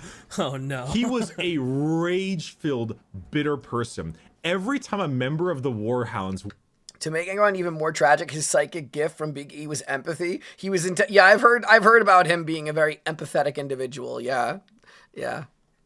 went to his chamber to ask him something, he beat them to death. Oh. What? To his rage-filled, bitter person. Every time a member of the Warhounds went to his chamber to ask him something, he beat them to death. Oh. Every single time, until one man named Captain Karn, and you'll be hearing Karn a bit soon, of the 8th Assault Company, was really fucking tired of Angron beating everyone who talked to him to death. So he went into, I'm gonna meet my Primarch, and he went into the chambers, and he was immediately beaten by Angron. Oh, of course. But he was able to resist it for quite a bit. And Obviously actually, put up a good fight. he put up a good fight, and that made Angron see his Legion as not quite as terrible as he thought they would be.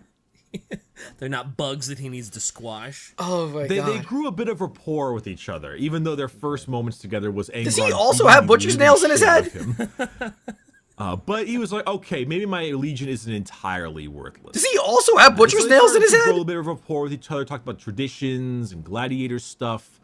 And he eventually then, finally took over the Warhound Legion. However, he renamed them to the World Eaters. As one, he is no hound dog of the Emperor. And two, the gladiators back in the day were known as the Eater of Cities. Remember? Yep. As soon as you said they were called the city, the Eater of Cities, I was like, oh, is that how he gets the name World Eaters? Okay. And I how he can did totally see how he would hate the name Warhound, because fuck the Emperor, right? Fuck the Emperor, fuck the Imperium, fuck everything they stand for. Yeah, I get Jesus. that. That makes sense. It's quote time, DK. Oh, let's go. Let's get a good quote. Let's hear it. So this is from Karn, who's also now known as Karn the Betrayer, but we'll discuss that later. Yes, I know. You guys tell me to watch, and you guys tell me not to jump the gun. You do understand that the whole purpose of me doing this is I still need to interact with the video and talk with you guys about things. If I make predictive statements, I can't help that. Like you guys are like, oh, don't spoil yourself, Tetra. I'm making an assumption based on the picture I see on the screen. Like, I'm making the assumption based on the picture. Bricky jumped the detail, but lost his empathetic psychic power when he got the nails. He hasn't had it for a long while. Gotcha. Thank you, by the way. The Emperor needed a weapon that would never obey its own desires before those of the Imperium. He needed a weapon that would never bite the hand that feeds. The World Eaters were not that weapon. We've all drawn blades purely for the sake of shedding blood, and we've all felt the exultation of winning a war that never even needed to happen. We are not the tame, reliable pets that the Emperor wanted. The wolves obey when we would not. The wolves can be trusted when we never could. They have a discipline we lack because their passions are not aflame with the butcher's nails buzzing in the back of their skulls.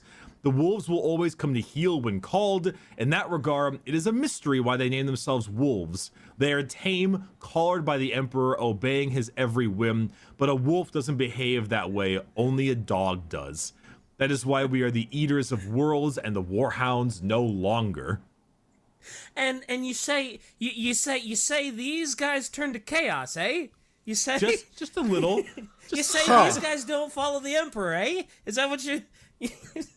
Them going to chaos is the least surprising thing of all, even if it's still sad. Yeah, it's like, Yeah. oh, traitor legions are happening, so we've already lost the World Eaters, right? Yeah, okay. Like, people are going traitor. Okay, so we've lost the World Eaters. We don't have any confirmation. I'm just gonna go ahead and assume. Just give it a shot.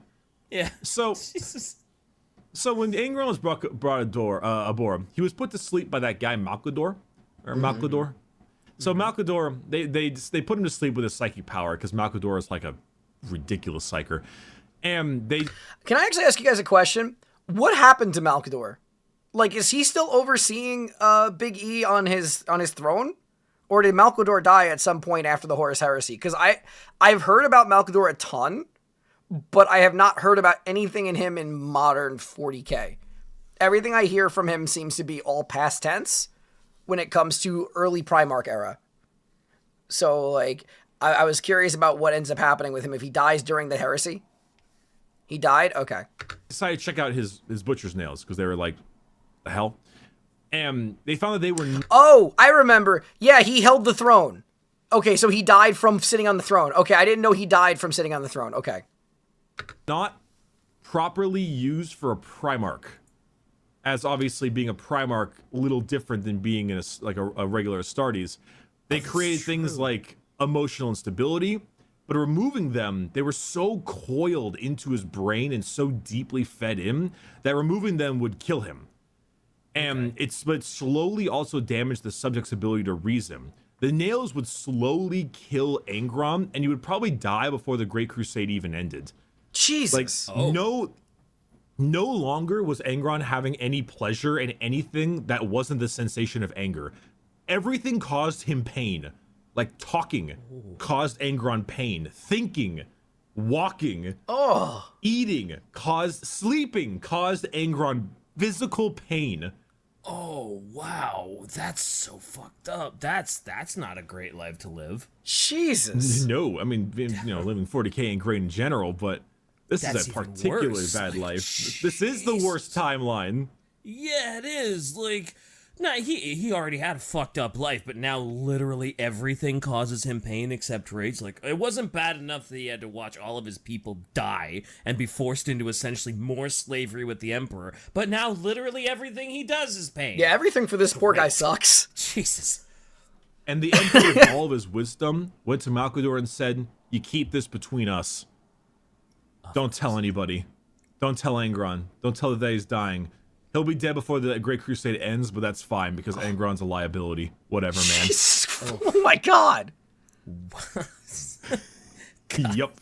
Piggy is such a piece of shit. I mean, realistically, aside from the fact that he, I understand, like, being angry for him, right?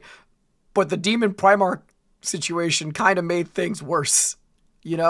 I remember that he becomes a Demon Primarch when Lorgar turns him into one during the fight with Gilliman, right? Like, this one starts, like, pouring blood and he transforms into the Demon Primarch. But, like, by making him that way and not dying, because I think he was going to die in that fight, but, like, by making it so he could not die, he just lives in eternal pain. It's terrible. Like, everything about his existence is terrible. I know. Look, this is why I when I start the tabletop, I'm playing chaos because fuck the Corpse Emperor, man. That guy's a douche. Guy's a douche. That guy's a fucking douche. He is. He is a You gotta say douche. it like you're from Pittsburgh. That guy's a fucking douche. Fucking douche. Douche. No, at least not from Cleveland. Like, So It's a Angron was douche. working on his Legion. You gotta say it right. Come on, it's He a decided douche. to go full on blood for the blood. Well, not go on full for the blood for the blood god, but like blood in combat was the only way to do true skill. Their training involved live firefights, like real blades, fighting pits, gladiatorial combat. These were the tests of the Astartes. He also, and this is one thing I'm not quite understanding of, and hopefully Shy might maybe help explain this, and if not Shy, then maybe a comment section. He actually had the Astartes under his Legion add the butcher nails to their brain as well, or at least attempt to put the butcher nails into their brain. But it proved quite difficult because of the old Dark Age technology. That's what they were. So creating a perfect construct for them was really difficult because they were already in his damn head. And every time he tried to put the butcher nails into one of his Astartes, it had a 100% mortality rate. Every single time they tried a different variant. But it would kill why, the though? subject. But why? Shy, do you Like, know- what was the reason? Oh, they want to do it themselves? Okay, that makes more sense than him trying to put it in them himself. Like, that is something. why he put them in their head? Like, he really hates them in his head. I would think he wouldn't want to put them in their head. I mean, I get the idea of making them better at combat, but I feel like he would kind of be... I don't, like... Would he not want to... He wouldn't want to give them the same torture. it seems Unless he just to me hates his that Legion? I was gonna say, it seems like he doesn't really like his, like, maybe he respects them a little bit, but he kind of hates them, so he's like, you're gonna suffer the way I suffer, because you're mine, and I hate you. Fuck Big E. He's a douche. And I thought maybe, but at the same time, like... I think the only Primarch that truly hated their Legion was Kurz. I don't think Angron hated everyone. Well, okay, maybe he hates everyone because he's Angron, but like, not particularly. There we go. As far as I heard, they wanted to get butcher nails in their heads too because he was their dad. They figured the only way to understand and accept their fucked up dad would be become as fucked up as he was. Yeah, okay. See, you guys tell me that I jumped the gun. See, they answered it anyway. Big E, the Horus Heresy, burned the galaxy around him, sips from Galaxy's best dad mug. Who could have seen this coming? You know what? Valid. That sounds like a loyal Astartes thing to do. That sounds like a loyal to the Primarch. I believe that. That's quite the twist, actually, because, I mean, it started off with, like, yeah, I'm just gonna beat all of you to fucking death because fuck you and fuck the Emperor. But damn, then it turned around to the point where they're like, yeah, we want to understand you, Pops. Put the brain spike in my head, even though Put it's in my head. But I want a brain spike too, damn. Wow, Karn, how come Dad lets you have 2 brain spikes? I want 2 brain spikes too. Oh my god. Okay. No more. No, complaining. he's dead. Shit. Apothecary, get a better one. So, I hate it. after trying to put brain spikes in and not working, it became the Great Crusade, of course. And Angron refused to acknowledge most of his sons, since none of them were even strong enough to survive the Butcher Nails implantation. One time, and I fucking love this, one time he simply abandoned them. He hijacked a frigate and left. For what He reason? just left. He went for the milk. Guys, I'll be right back. You keep my fighting. God. You're doing great. Dad's gotta go get some cigarettes. Be right back. It's like, Dad still hasn't come back, and all of us are almost dead. He was gone for 2 years. What? Oh, They found him on a backwater world, living like a savage, hoping that someone would come and put him out of his misery and kill him. whoa. Angron I didn't know that one. had mega depression. I don't know if he was as depressed as Kurz was, but he had some serious depression. I'm sure the depression also impacted the by the spikes, right? So even though it becomes like a cycle, right? Because if anything other than anger makes you depressed, then depression is still not anger. So does the depression fuel more depression? Is it like cyclical depression? Because that sounds pretty rough. So while he was on this backwater planet, was he doing a lot of combat and raging? Because if he wasn't, his life was probably miserable. If he was just like slumming it up in like a jungle, then he was just literally living a life of pain and suffering because he had nothing to rage and kill. He was probably maybe killing the animals or something. I don't really know what he was doing there, but he just wanted Oof. someone to kill him. The person who found him, however, was that man Karn, and he chastised him. He was Hear me out. If it's such a bad cycle that he's in, why didn't he just rip the butcher nails out of his own head? Like, he literally was sitting on this planet waiting for something to come end him. Why not just rip the butcher's nails out of his head? like, imagine your old gladiator friends. Imagine if they had seen him in the state that you're in right now. Imagine if like the last surviving slave was whining in a hole hoping for death. And like, you know, I mean, that spurred Angron to go back to his legion, but you know, Angron was still not Okay. pleased with that. But it Yeah, I know he died. That's the point. That's the point, Jeff. I'm saying he wanted to literally end him. He wanted to die. If he wanted to die, just pull out the butcher knives. What? I'll deal with that later. it did get him back to normal. I was gonna say, Now- if you want to piss off Angron, that sounds like a great way to do it. It's a very good way. Yeah, Angron became known as the Red Angel. He hated the title. He despised it because there was already an angel. His name was Sanguinius, and he loathed Sanguinius. I'm sure he did. He's like the only, I think he's one of the only Primarchs that hated Sanguinius, because I think Sanguinius is like a great guy to everyone. Yeah, I was gonna say you couldn't be more of a polar opposite to Angron than Sanguinius, right? One is just rage, hate the Emperor, this is all fucking stupid, I hate everyone, please everybody end me, die. And Sanguinius just loves everybody, he's great to everyone, Emperor's my best buddy dad. And, oof. Yeah, polar opposites, these two. He saw Sanguinius with the psychic powers and everything like that as kind of like a problem, whereas he, for all of Angron's faults, he saw himself as his own man, you know? Right. Now, this is a fun thing, and I really am excited to talk about this thing. The nails had already damaged his brain to the point that he couldn't really form coherent negative thoughts about the nails. Oh. That makes more sense than all the other crap. So, Angron, he had a rule. When in the Great Crusade, you have 31 hours, a normal Nucerian day instead of 24, you know, to take over the world that you're trying to go for, that in the Great Crusade, to subjugate the gotcha. world. You have 31 hours. If you do not take it in 31 hours, 1 out of every 10 Space Marines will be forced to be beaten to death by the other 9 Oh! for your failure. Oh! We've heard this before. Great way to inspire everyone to move real quick and actually do what they're supposed to do, because You don't want to be that 1 out of 9. No, you do not. So then we enter this situation called the Gena massacre. This is probably one of the best, like the biggest turning points in this situation, I think. So in the world of Gena, whatever, there was a group of really ill humans in a colony of about like 1,000 people, give or take. And they accepted imperial rule completely peacefully. They were like really, they were like the Necrons or whatever, like really cancer-riven or whatever. They accepted imperial rule totally peacefully, kept in live in these little stasis pods. There's only like 1,000 people there. It's a tiny little colony.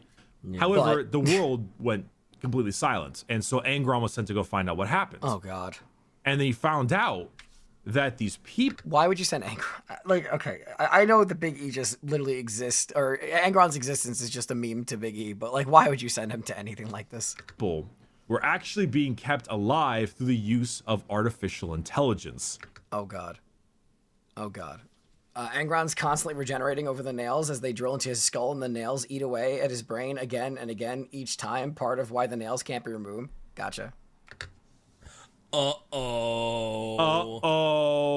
Biggie says that's bad. Yes, he do. So Angron sent down his people to deal with the problem with the usual 31-hour mark issue. Sure.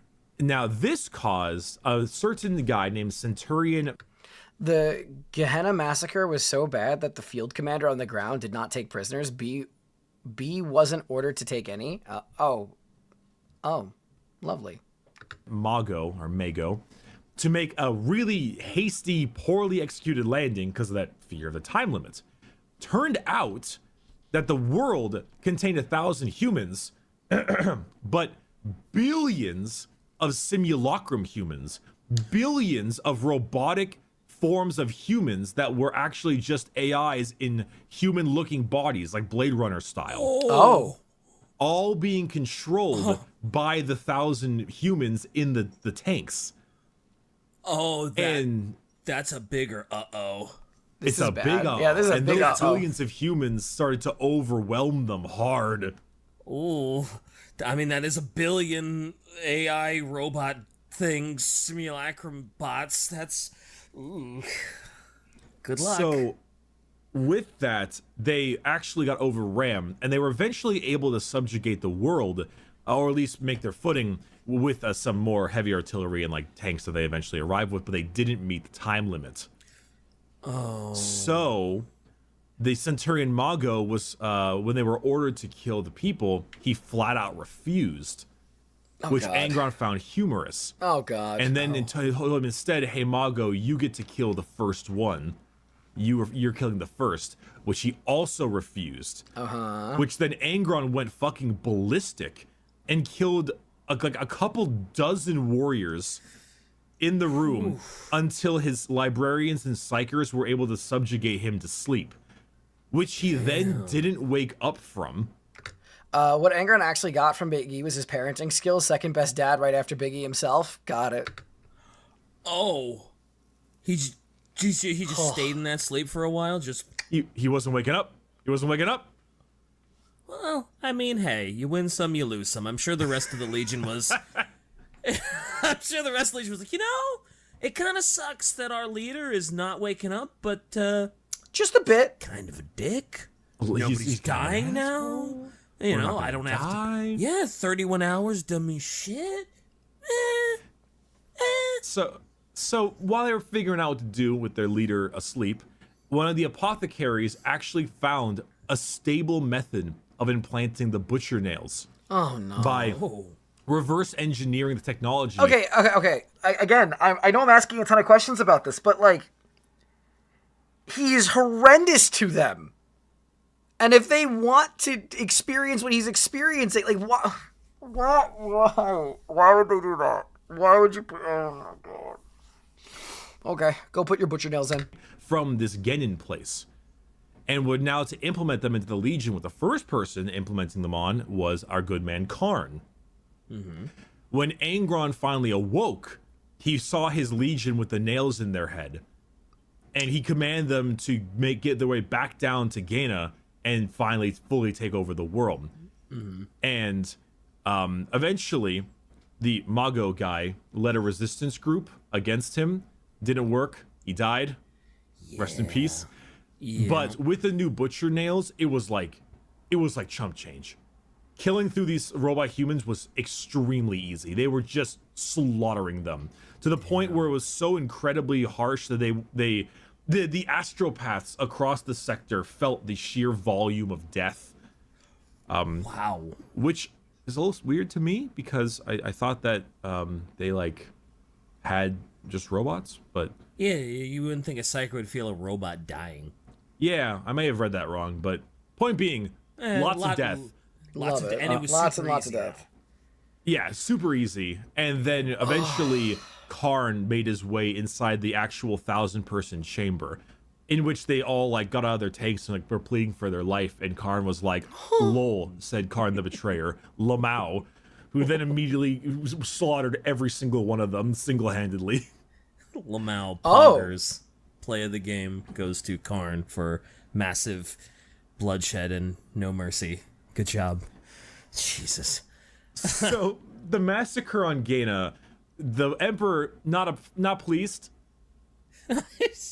He was like, "Wow, subjugate the world. Don't kill all of them."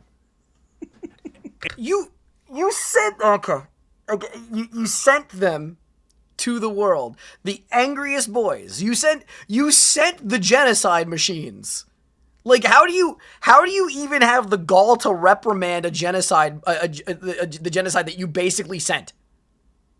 Part of the Astartes process, literally brainwashing. They also have absurd degree of loyalty to their Primarch because of the psychic bond. They don't make rational decisions. Yeah. And so he was like, "Hey, Lehman Russ, go deal with him." Oh, fuck And I was like, Jesus. "We've heard this one before." We sure have. Motherfucker. Fucking Lehman Russ. Fucking Lehman Russ, Shit. fucking woof, woof, woof, woof, Hey, woof. woo, woo, woo, woo. Son of a Oh bitch. man, it reminds me of Little Aang now. Now I'm sad. Oh, poor little Aang. Oh. So basically, Russ arrived on Gaina, and they kind of just met on in like a field, just together, and very classic thing. And Lehman Russ was like, "Hey, you are to stop putting nails in people and take them out and stop killing humans." And Angron was like, "No, Lamau." Yeah, I'm sure that LOL, went over Lamau real even. I was totally expecting Angron to just be like, "Oh, sure, my bad." Yeah, right. Okay. So they fought each other, obviously. It was kind of a stalemate. Apparently, both sides recorded that they won, but both sides believe they secretly lost. Kind of weird. That's a hell of a fight. It's like Jesus. that one submarine. Lehman Russ is one of the ones I'm really looking forward to learning about, just because there's so many little tidbits of him in all these other Primarch lores of him just being a douche, and I just really am curious to learn about the guy. Battle way back when. I forget what it was called, but it was like both submarines thought the other one had died and they left. Oh. That was like it was like World War II or one or something like that. But it was a silly little story. Jeez. Anyway, the heresy comes. Angron joined joyfully, stoked, like hell yeah, man, abso-fucking-lutely. There's any other option besides the Imperia and Big M's, and I can destroy his people, and I can hopefully overthrow him. Sign on the dotted line. Like, that's No problems needed. easiest choice I've ever made. So with him joining the heresy, we all know what's going on. Horus, all that kind of thing. Oh, hey, Chai gave me a quote. Hey. Oh.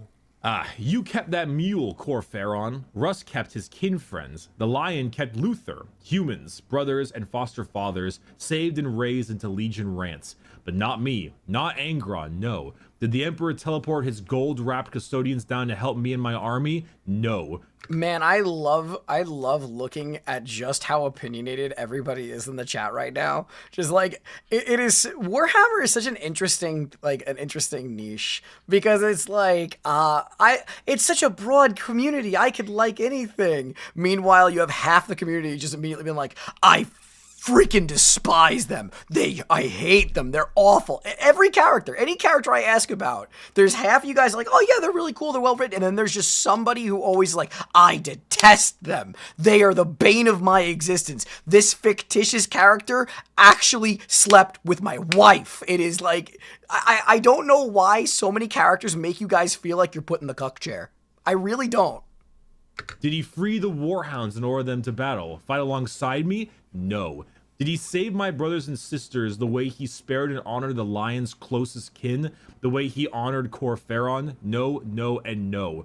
No mercy for Angron. Angron the Oathbreaker. I remember this quote. Angron the Betrayer.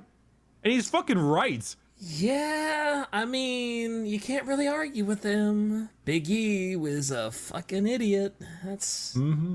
Yeah, So, a reminder, do you remember in the Gilliman episode, the Ultramarine episode, they had that big battle with the Word Bearers and the Fedora Lex ship? And Oh yeah, they're gonna talk about when You he comes remember to that, the comic, right? right? Did you see the edit of the ship actually being Fedora? I did see the Fedora Lex. It was fucking great. Oh yeah, I know. I wasn't specifically just talking about you. I'm more so just using that as a catalyst to point out about something I've noticed. Like it is something that almost everybody in the community does. It's something almost everybody in the community does, and they get really, really vitriolic about some character in the universe. Other than Erebus, right? Everybody hates Erebus. F Erebus. Yes, we all hate Erebus. We all hate Lorgar, but there's a few people who like Lorgar. But like, you know what I mean? Like, there's always somebody who seems to always have to join in and be like, this person is my hill that I will die on. Fun fact about Russ and the Space Wolves, they were known as the Emperor's Executioners. It is heavily implied that they were the ones that killed off the 2 Lost Legions and their Primarchs. I understand. Yeah, flashbacks to the Vulcan video. You know, everybody has that strong opinion, except when I say I don't like Vulcan. When I say I don't like Vulcan, oh my god. Oh no. The best. So, it was found out, of course, that was the Kelth Crusade. And obviously, it was found that the nails were killing Angron at a faster rate than preferred. So Lorgar recommended they actually return to Nuceria. Actually, completely off topic again. Gonna ask this one to you guys, and I'm gonna ask this to the comments as well for the video afterwards. How many people here actually like Typhus? Because I think that he is so far in my journey of Warhammer, there is not a single character that I want to like throw into a blender more than Typhus. He is the bane of everything so far, from what I've learned. Where the gladiatorial owners were, and learn more about how they function by the masters who put it in his damn head. Makes sense. So, Lorgar promised to Angron they would learn all they could, and then they would burn the planet to ash. Because, of course, that's what Angron wants. Sure. So, when they landed there, the first place that Angron went was to the mountaintop where his gladiators made their last stand. And all he found were bones, exposed to the elements of 1,000 people and little Aang. All there. Little all Aang. there with like some with bullet holes in the heads and just like skulls exposed to the elements. And that right there was too much for Angron to bear. Uh-oh. Like I think he like broke down sobbing. I don't quite remember exactly what he did, but he was fucking sad. I can imagine those are his people. If he loved anyone, it would have been them. They were his slaves, his friends, those who he was raised with, who he fought in bloody combat with. And yeah, I imagine that would be a bit much to deal with. Yeah. So he went to the palace, and he learned that the tale of his defense that was told to the city afterwards was that Angron fled as a coward with his tail between his legs and left the rest of his gladiators to die. Now, this was not a nice revelation to Angron. Nope. I imagine And that was the worst. It was, in fact, so bad that he killed everyone in the room, and then he told his course. legion to kill everyone in the city. Of course. And when they were done with that, kill everyone on the planet. Of course. And this is when the Ultramarines arrived, of course, as you remember from our little previous story. And okay, so that was when they arrived. Then they had their big fight. Remember, Gilliman was fighting Lorgar, and then Angron Kool-Aid Man through the wall, and he's like, "Wow!" That's actually an orc thing. He was like, "Oh yeah, Oh yeah. Yep. And as they were fighting, there's a fact that was omitted in the Gilliman episode. When they were attacking each other, Gilliman got a good punch on Angron's chest plate, right? Mm-hmm. And it actually knocked a skull that was hanging from his armor off of his plate. Thank you for that insightful message, Orla. I just see the super chat thing pop up, and I just see a little uwu face. And Gilliman, the skull rolled towards Gilliman, who then crushed it underneath his foot because Gilliman's fighting him, and it was one of the skulls of the gladiators. Oh no! One of his best friends. Oh no! He took some of the bones and stuff from his best friends and put it on his armor, as to symbolize and all that kind of stuff. Yeah. And Gilliman was just like crunch, and that set Angron into a fit. No kidding. You don't say. Please tell me more. So yeah, he started going mad. He was my God, whacking what are you guys Gilliman, doing? going. But of course, we remember this one. Butcher nails were killing him. We're talking about crunching Correct. skulls and This is exactly when and all this Lorgar does violence, his, and you just you're like, bullshit, and then rains marinara sauce, and then and then he turns into a oh demon. my God. And this is when he did Big demon. a big fucking demon. This is when he turns into the demon Primarch. Now, obviously Gilliman fled. We've been over all this thing. Past this, Nuceria did die as Angron had hoped. Every living soul on Nuceria has been Thank you for killed. the super chat. And Angron, in his new demon Primarch form, returned to the ship and immediately slaughtered every librarian. You guys are making me laugh at the most horrendous part.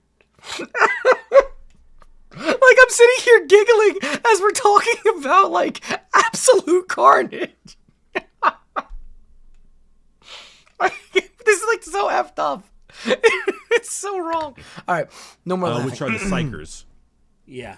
And this was the last point, because Lorgar was kind of offering Angron and stuff to the wills of Khorne anyway during that Hamina, obviously, because he turned into a Khorne demon.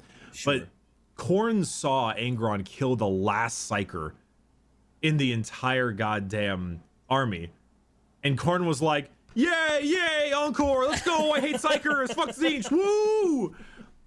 It's true, it probably would make Khorne very happy, wouldn't it? He was stoked, and so that was basically the point where they fully fell into Khorne.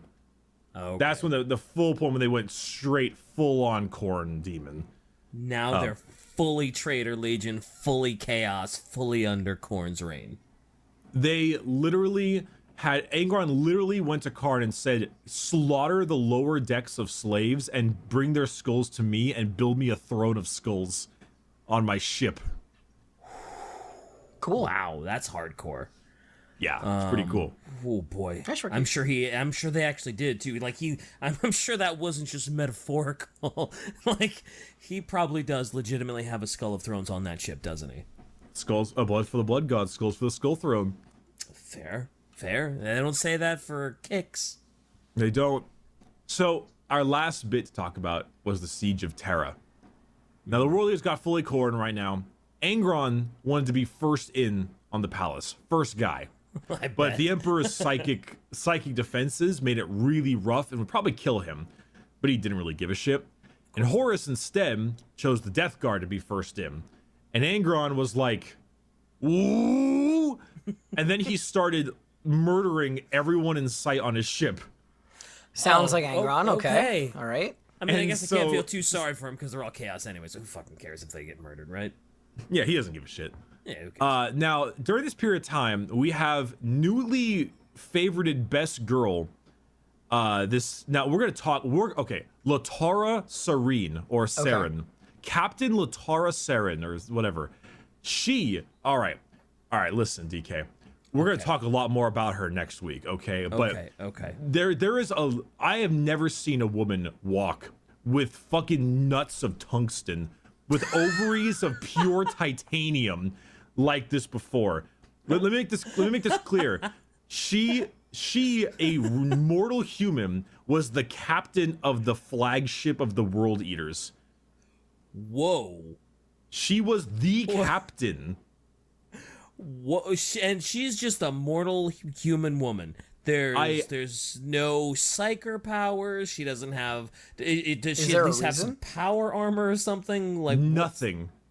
She is there. She is in that picture right there, bottom right.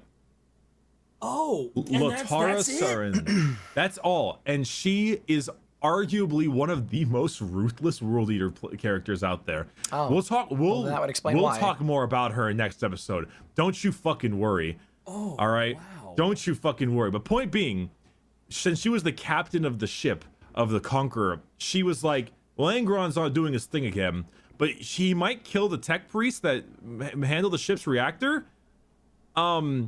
Okay, and then she conspire with this Night Lord captain and sent Karn to go deal with Angron. And then Karn got his ass kicked, but he slapped a teleport homer onto Angron's chest and they teleported him away. And they teleported him into that maze that was built by Perturabo that Conrad Kurz used to break Vulcan. Wait, I thought on this we're still in the Siege of Terra, right? I thought his head popped because of Sanguinius. Right. Yeah. Wait. The Infinity Gate and the Siege of Terra are different, right? Sorry, I think I'm mixing events up.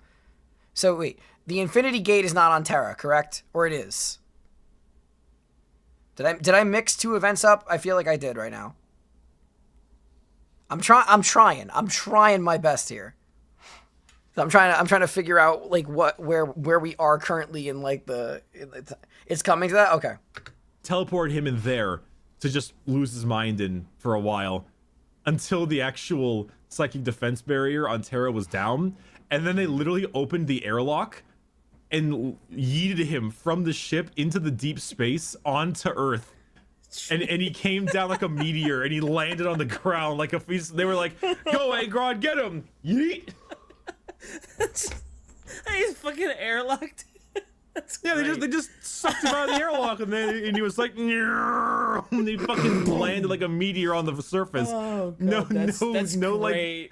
like, no jetpack, no fucking parachute, just like, here I come. Jesus Christ.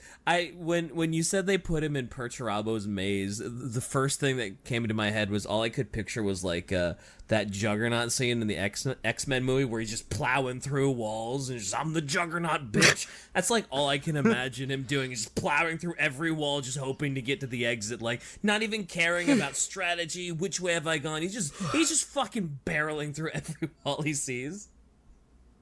That seems like the Angron way to get through a maze. Didn't Vulcan also get shot from space into the planet like a meteor when he teleported out of the maze? And like he died? Or like he almost he did die. He did die and they brought him back. So Angron survived where Vulcan died during the exact same circumstance, basically. Angron way. The Angron way, yes. This is where I'm probably gonna end the episode. Obviously they lost. Obviously, they had to bail. We all know this. This is all aware. Yep, they had to leave. Didn't go well for them. Yep. It did not. But Angron and all the World Eaters post-heresy will be something that I want to talk about in the World Eaters episode. So I'm ending it at a bit of a cliffhanger. We're going to talk more about Karn next episode. We're going to talk more about Latara Sarin. We're going to have to... Oh, yeah, we are. Okay, we're going to have to continue. Try and get to work on that poster. Wait till he's finished. Oh, all right. Are we going to have another waifu poster that everybody can print out? And okay, never mind. I won't. What do you think of Angron, Zeke? All right. Do we watch the next... Not today, but like for the next Adeptus Ridiculous React, do we watch the next part of Angron or do we go to Fulgrim? Because Fulgrim was supposed to be next.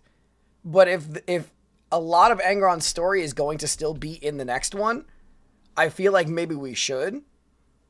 I know you guys all want Latara. I don't really... It's going to sound horrible. I don't really care about Latara right now. I want to get through the Primarchs.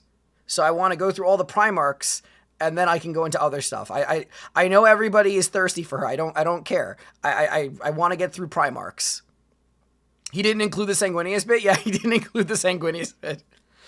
Next part of Angron? Okay. So then we'll do the next part of Angron probably, but I'll figure it out.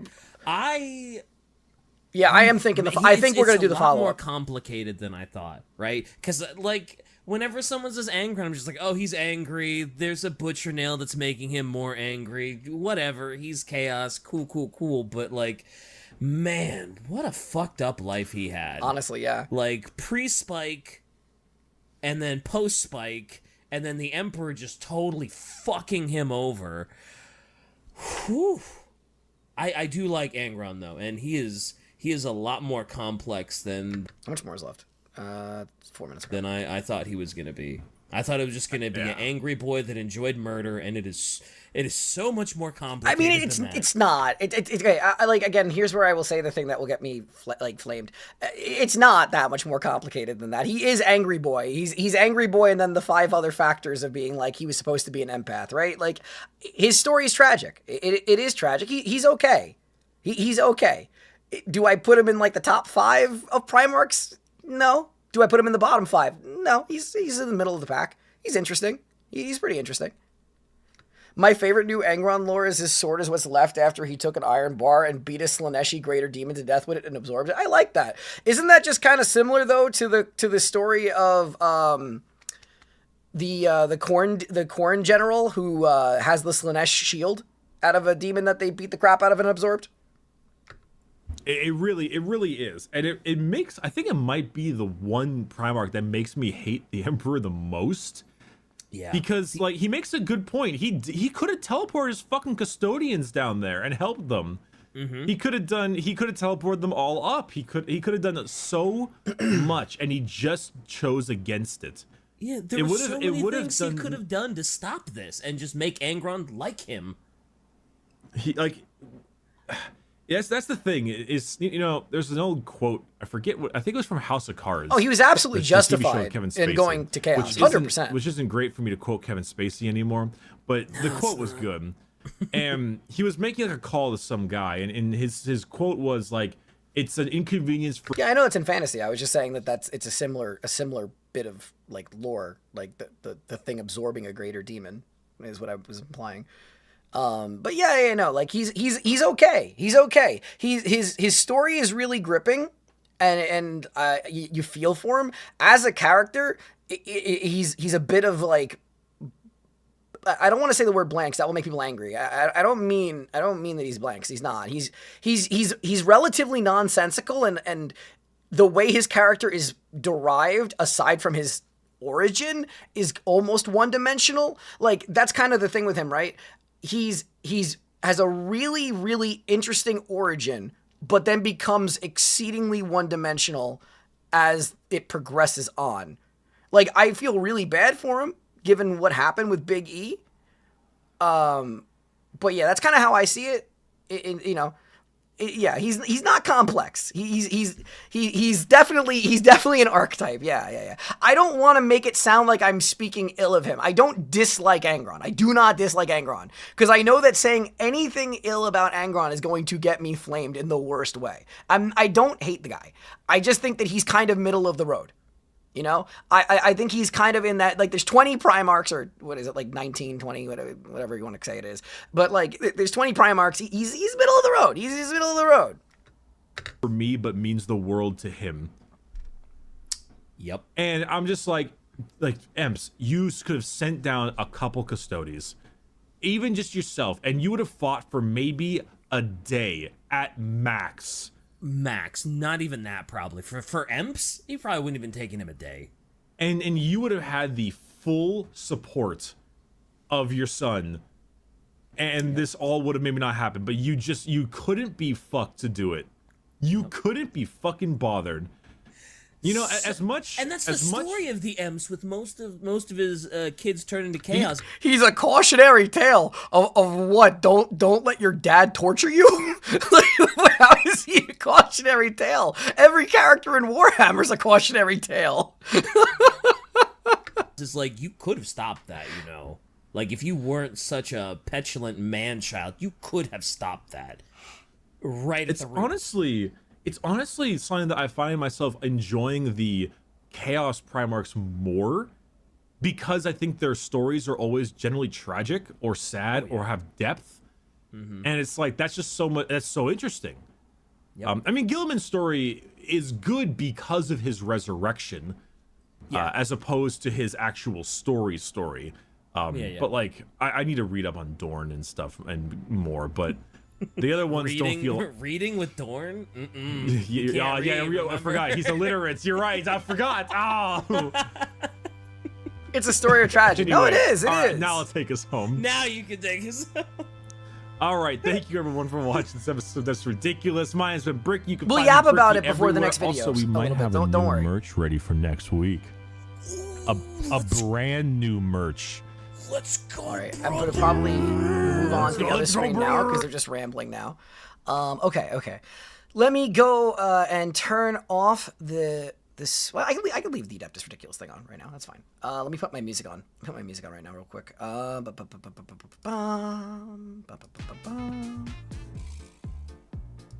Okay. Alrighty. All right. So, what do we think? Yeah, if I was gonna like again, this part I like won't be in the actual like video I dropped for it. I would say like he's very middle of the road. He's very middle of the road. Angron died when he got the nails. Angron died when he got the nails and watched his friends die. We were watching a walking corpse that doesn't he's dead yet. That doesn't know he's dead yet. Yeah, I'd like to think of Angron before the nails. He died before the Emperor came. So I could definitely see Angron being people's favorite, depending on the type of person you are, right? Or depending on like the type of characters you like. You think about me, right? And when it comes to the Primarchs, I really do like the ones that are a bit more involved, more thought-provoking, right? So like I really like Gilliman and I really like Alfarius because the level of thought and intrigue with the subterfuge and logistics are quite interesting. That's interesting to me. That's very interesting to me. But that's what's cool about the Primarchs is that there's something for everybody. There really is. There is a Primarch for everybody. Angron started off as an interesting character, but turned into a somewhat generic space Satan. Yeah. Realistic and uses his brain. It sucks that he's been a slave his whole. Oh, absolutely. Oh no, don't get me wrong. What he has been through is horrendous. Like his story, he is the okay. You want to know something actually really funny? There's actually a really good parallel to Sanguinius here, with just how I perceived them, right? So, Sanguinius, if you recall, when I was watching about him, the whole first half of the video, I was really bored because I'm like, he's kind of overhyped. He's kind of a Mary Sue. And then by the tail end, I'm like, ooh, I like where this is going. I like how they finished him off. I like that was good, right? With Angron, it's actually the opposite. Where the beginning, I'm like, oh, wow, okay, this is actually really interesting. I'm engaged in this. And by the tail end, I'm just kind of like, yeah. Sorry, I was allergic to the mediocrity. So it actually was really interesting how it ended up swapping. Yeah, there's 19 of them, and it's great for that. Wish some would chill, though. Yeah, that's how people are. It's whatever. I think this was kind of interesting, is just imagining what could have been. Like, you see where the fork in the roadness is in story, and everything just went wrong. Oh, absolutely. Absolutely.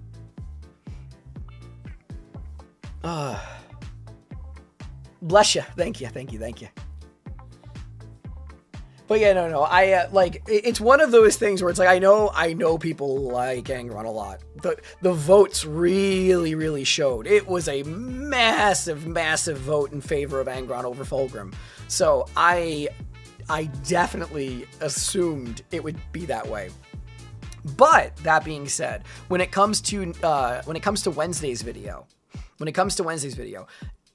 if the other video for him still involves him and continues where he is from in the Demon Primarch mode, where he does fight Sanguinius, if that's in the next episode, we will watch that one, kind of like how we did 2 parts for Gilliman.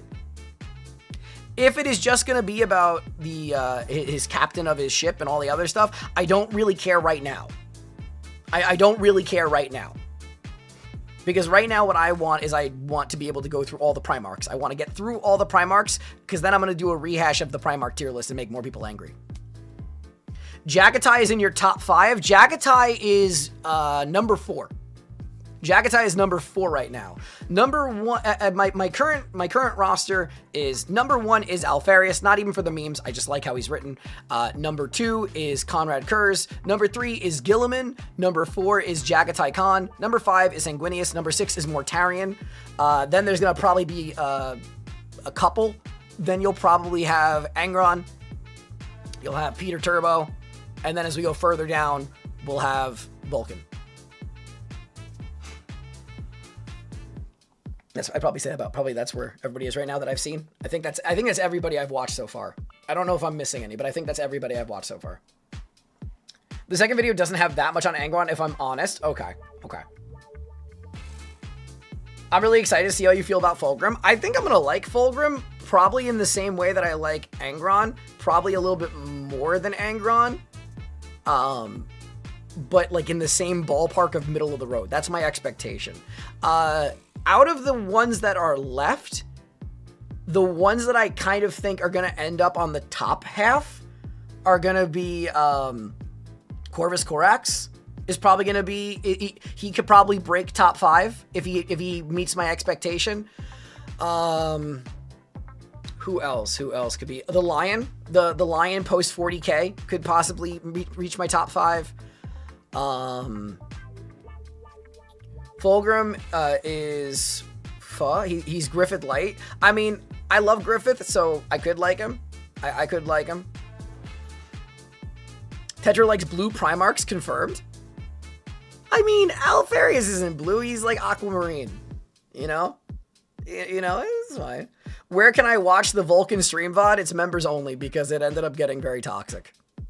It got very, very toxic between with chat and stuff. A lot of people got banned. a lot of people got banned that day. Not Magnus. I don't expect to like Magnus that much. But you know, he could surprise me. I'm open-minded to liking any of the Primarchs. Like, I did not think Jagatai Khan would be anywhere near my top 5. I didn't think he'd be anywhere near my top 5. I just really think he's cool. I didn't think Mortarion would break the top half. I thought Mortarion would be crap. I actually think he's kind of cool. Alfarius is light blue. He's like aqua, like not aqua, but he's like seafoam. It's like a blue green. It's like a blue green for Alfarius. Vulcan as being toxic makes Vulcan sad. Magnus is a nerd. He is. To be fair, this came out before the official codex. Oh, I know there's going to be a lot more updates to these characters that I will learn a lot of lore to, right? Like, my opinions of all the Primarchs are not anything that's going to be, like, set in stone. I might find something out. You know, we might have a character come back from the dead, you know, in the future, and I'd be like, oh, wow, you know, and I like them more. Who knows, right? Everyone said you'd hate Mortarion, and you just ended up hating Typhus. I like Mortarion. I think Mortarion was a good character. I think Typhus sucks. Yeah. Alvarez and Legion, the Aquamarines. Magnus will be at the same point in the list. Magnus will be in the same point in the list as Angron, probably middle of the road. That would make sense. Yeah,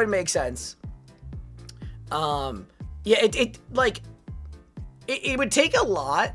Because the thing is also, the story about them and like the character being well written doesn't always mean I'm going to put them higher up. Because remember, it's all an opinion piece.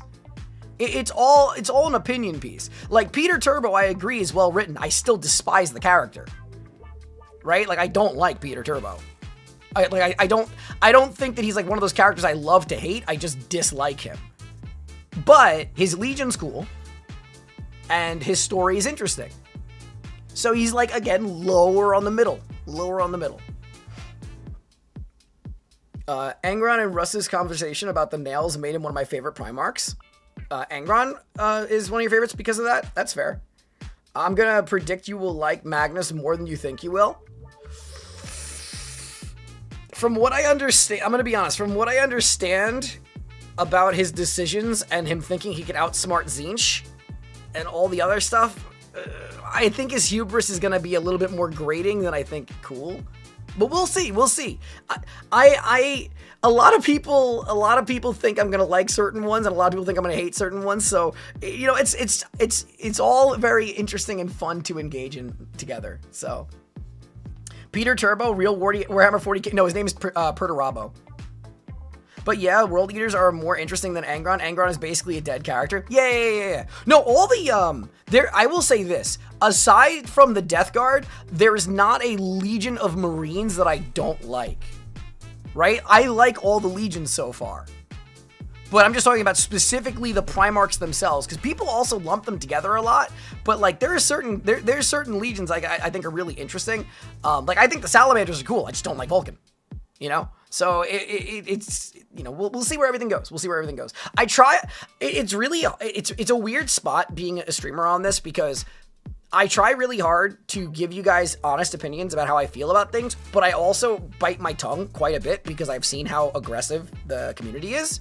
So like I try not to say too many controversial takes, even though like I apparently have some controversial takes on it. So like it's like, okay, yeah, I like everything great.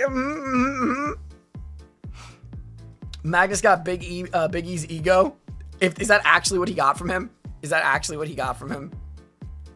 Tetra is right. Alpha Legion color is called Sotek Green. Now there you go. There you go. It's like I know my colors. I've never heard of Sotek Green though, to be fair. One day when Nurgle corruption sets in, you will learn the love of smelly. No, I'm sorry. No. I like cute things. I don't like rot. I don't like rot. The only time I've seen rot in a way that was aesthetically pleasing is Millennia from Elden Ring. Like that's it. That and his vast psychic powers. Yeah. Okay. All right. Let's get ready for the next video. I'm gonna take a second to get another cup of coffee. The next video we are watching is going to be a short one. It's gonna be some deadly trees from Parz. It's like 2 shorts, so it's like 5 minutes long. Then we have some paramedic videos. Then we have car crashes. And then we have the Yoink Man. We have the Yoinky Sploinky's return. Nurgle is cute. That is such a wild take. Yeah, coffee. All right. I'll be back in 1 second. You guys be normal. I'm asking you politely. Be normal. I'll be right back.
What did I come back to reading? Painter, Desk, Slanesh, Pink, and Praise Excess.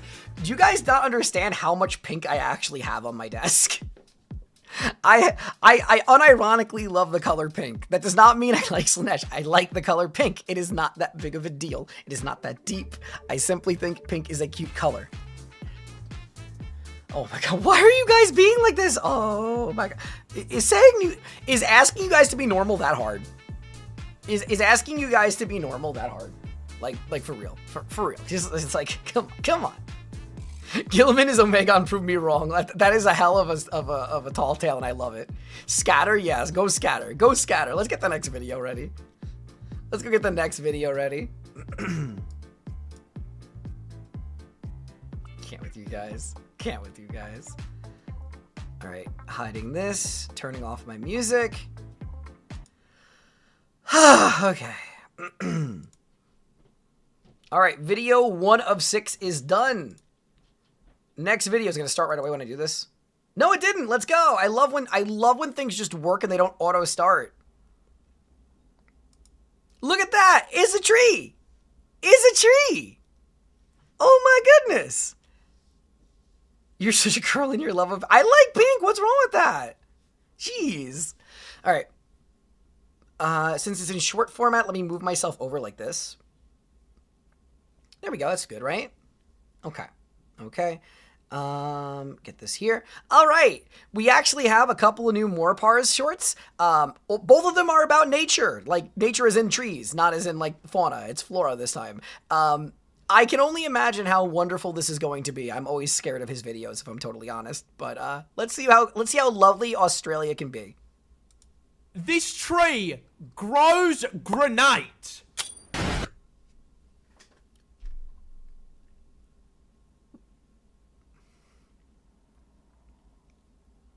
We're like 2 seconds in. We're 2 seconds in.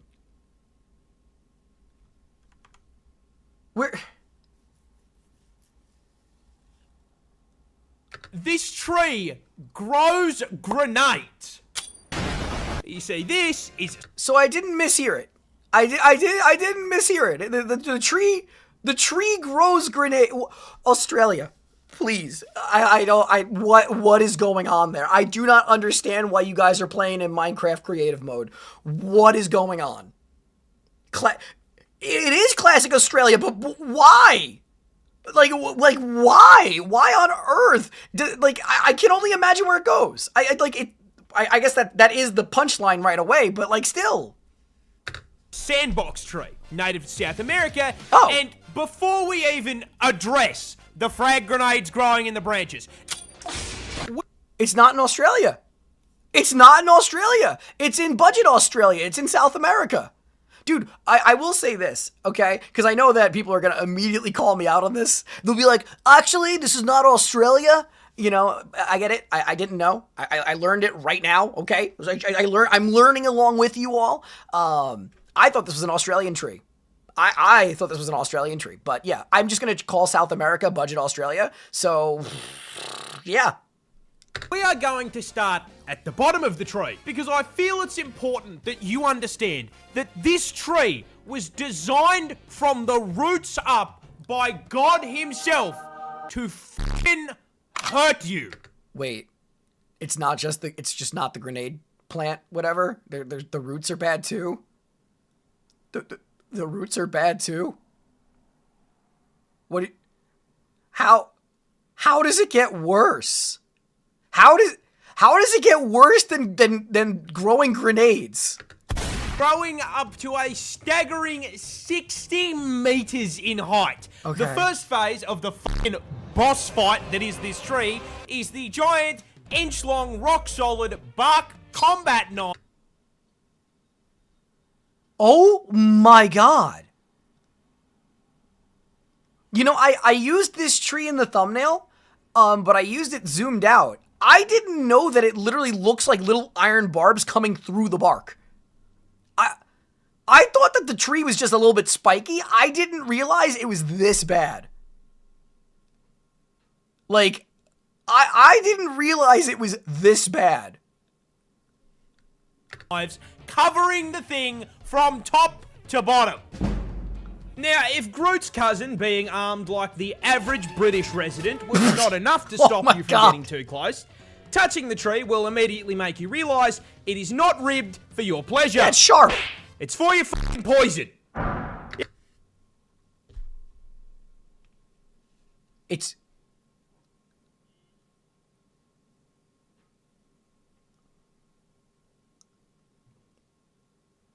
poisonous too. So it's got grenade fruit, I guess. He hasn't even touched the fruit. He hasn't even touched on his first statement saying the tree grows grenades. So I can only imagine where we get from there. Right now we know the tree is covered in barbs. that look like iron piercing through the bark, and they're poisonous. Because why wouldn't they be? Yep, as Or if venomous, the spikes sorry. weren't enough, the sap of the sandbox tree is very fucking toxic, causing severe itching and rashes on contact, and if you some fucking how get it into your eye, it will temporarily blind you. You know, I thought to myself, I only have 2 shorts from More Parz to react to right now. That's not really going to be enough for a video, because typically you want videos to be about 10 minutes. I can't stop pausing just because of the fact that I need a moment to process each little bit that he unloads. This tree is a Swiss Army knife of death. So it's venomous and it's poisonous. Its sap will kill you. Its barbs are poisonous. It will blind you. That all pales in comparison to what... What do you mean? Okay, I'm sure I'm going to irritate people with how much I'm pausing. What do you mean how can any of that pale in comparison to whatever else is there? How? what you came here for. The reason, the other name for this thing, is the fucking dynamite tree. What? The fruit. You see, these fruits aren't meant to be eaten. In fact, they're poisonous. Put it in They're your like little mouth, you'll pumpkins. clamp up, vomit, and shit yourself. No, Okay. they are made to spread the seeds of the sandbox tree in the most American way humanly possible. Explosions. The fruits are basically seed-filled time bombs. As once mature, they begin to dry out. Okay. They dry, they shrink, and they slowly begin bending against their stems. The tension gets too high, snaps the fibers, holding it against the stem, and the whole thing explodes like a fucking frag grenade, What? sending seeds flying up to 240 kilometers an hour. What? That sounds like it'd be enough to pierce skin. That sounds like it could be dangerous, like really dangerous. I mean, everything else about the tree is dangerous, but what?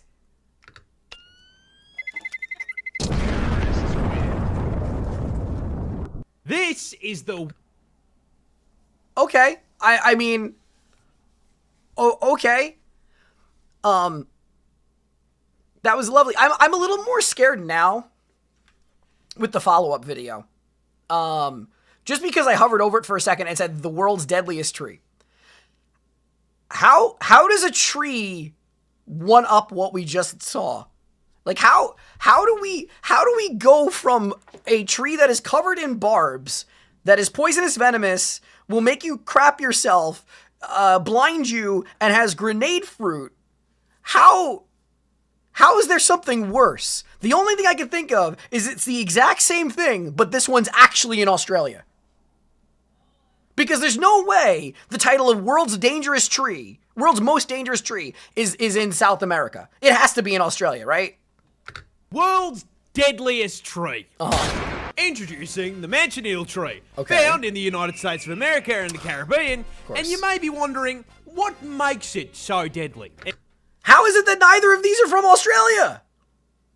And the answer is that when growing this thing, God used the same design philosophy that Miyazaki uses when he puts a swamp in a FromSoft game. Oh, no. Because even thinking about the fucking thing will poison you. What? The entire tree, from root to stem, contains more toxicity than a league lobby, and that starts with the sap. This thick, sticky, white substance is not a...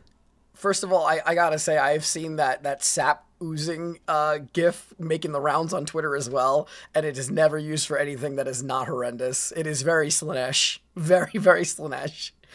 Oh my god, alright, how poisonous is it? only found inside the tree, but thinly coats the entire thing, not unlike the sock under your bed. Ew, ew, This ew! is a problem because oh my it god, contains 3 separate toxins that will seep into your system if you so much as f***ing brush the thing, causing severe itching, swelling, and chemical burns. I think it's just because of allergies. Getting toxic shock from just touching the thing isn't enough for you? Well, you'll be happy to know that eating the fruit on it can just kill you. The fruit just outright kills you. It doesn't get you sick. It just outright kills you. Cool. Yeah, what the sap does to your skin, the fruit essentially does to your throat and internal organs. So just a few bites of Satan's apple here will cause you to start choking before you experience the worst stomach pain of your entire life. Well, you die from it, so collapse yeah. to the ground, puke your guts up, and then start shitting them out. But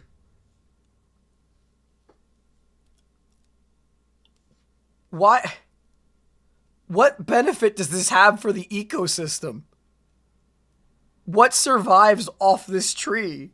What does it produce to create, you know, a niche that actually is useful? What? Why? the f***ed up part is even if you don't eat the fruit or touch the tree, it can still poison you. How? How? Well, let's say you're walking outside and suddenly it starts pissing down with rain. Thinking quickly, you run for cover under the branches of a tree. Oh, a manganiel no. tree. The rain hits the leaves and the branches of the tree, mixes with the toxic sap, and then falls directly onto your fucking head. No fucking way. This is the... No. What? It can permeate your skin and get you poisoned. Oh my god. Look, I love botany. I really do. It was definitely one of my weaker studies when I was in school for bio. But like, I didn't know about either of these. I didn't know about either of these, and I was so sure. I have to think of like a better title for the video, because it's not going to be Australian plants. It's going to be American plants. I'm going to have to like cross out the word Australia and be like American plants. Yeah, damn nature, you scary. Damn. Why does America have the danger plants? What the hell? I hate it. I hate it. I hate it so much. Oh my god. I bet you people have died from it too, yeah. Like, look, there's a boat under, like, dude, just look at the picture. There's a boat under the tree. Someone has to go and drag that boat away. What if it's raining? You're getting poisoned from the manganiel tree. That's terrible. The pollen is also poisonous, of course it is. Why wouldn't it be? Why wouldn't the pollen be poisonous? Everything about both of these trees are literally the perfect examples of Satan's botany. Oh my god. All right. Well, let me turn on my music again and we'll segue into the next video. Jesus. Oh my god. For 2 shorts, that was legitimate whiplash. For 2 shorts, that was legitimate whiplash. My god. Yeah, the 07 of that boat, it's already gone. If it's been raining, you'd need to wash that boat up before you drag it. Dude. Oh my god. All right. We are on to video 3. We're making progress. We're on to video 3, and it hasn't been 3 hours yet. We're doing pretty good. Throne donation to grow both? No. Absolutely not. I don't have a throne. I don't know what you're talking about. There's no such thing as throne. There is no thrones in Ba Sing Se. All right. Anyway. The next video in queue is a compilation that I put together of 22 more real things I've seen as a paramedic, because we all enjoy those and they traumatize everybody. Can't burn it either, otherwise the smoke poisons you too? Then what the hell do you do?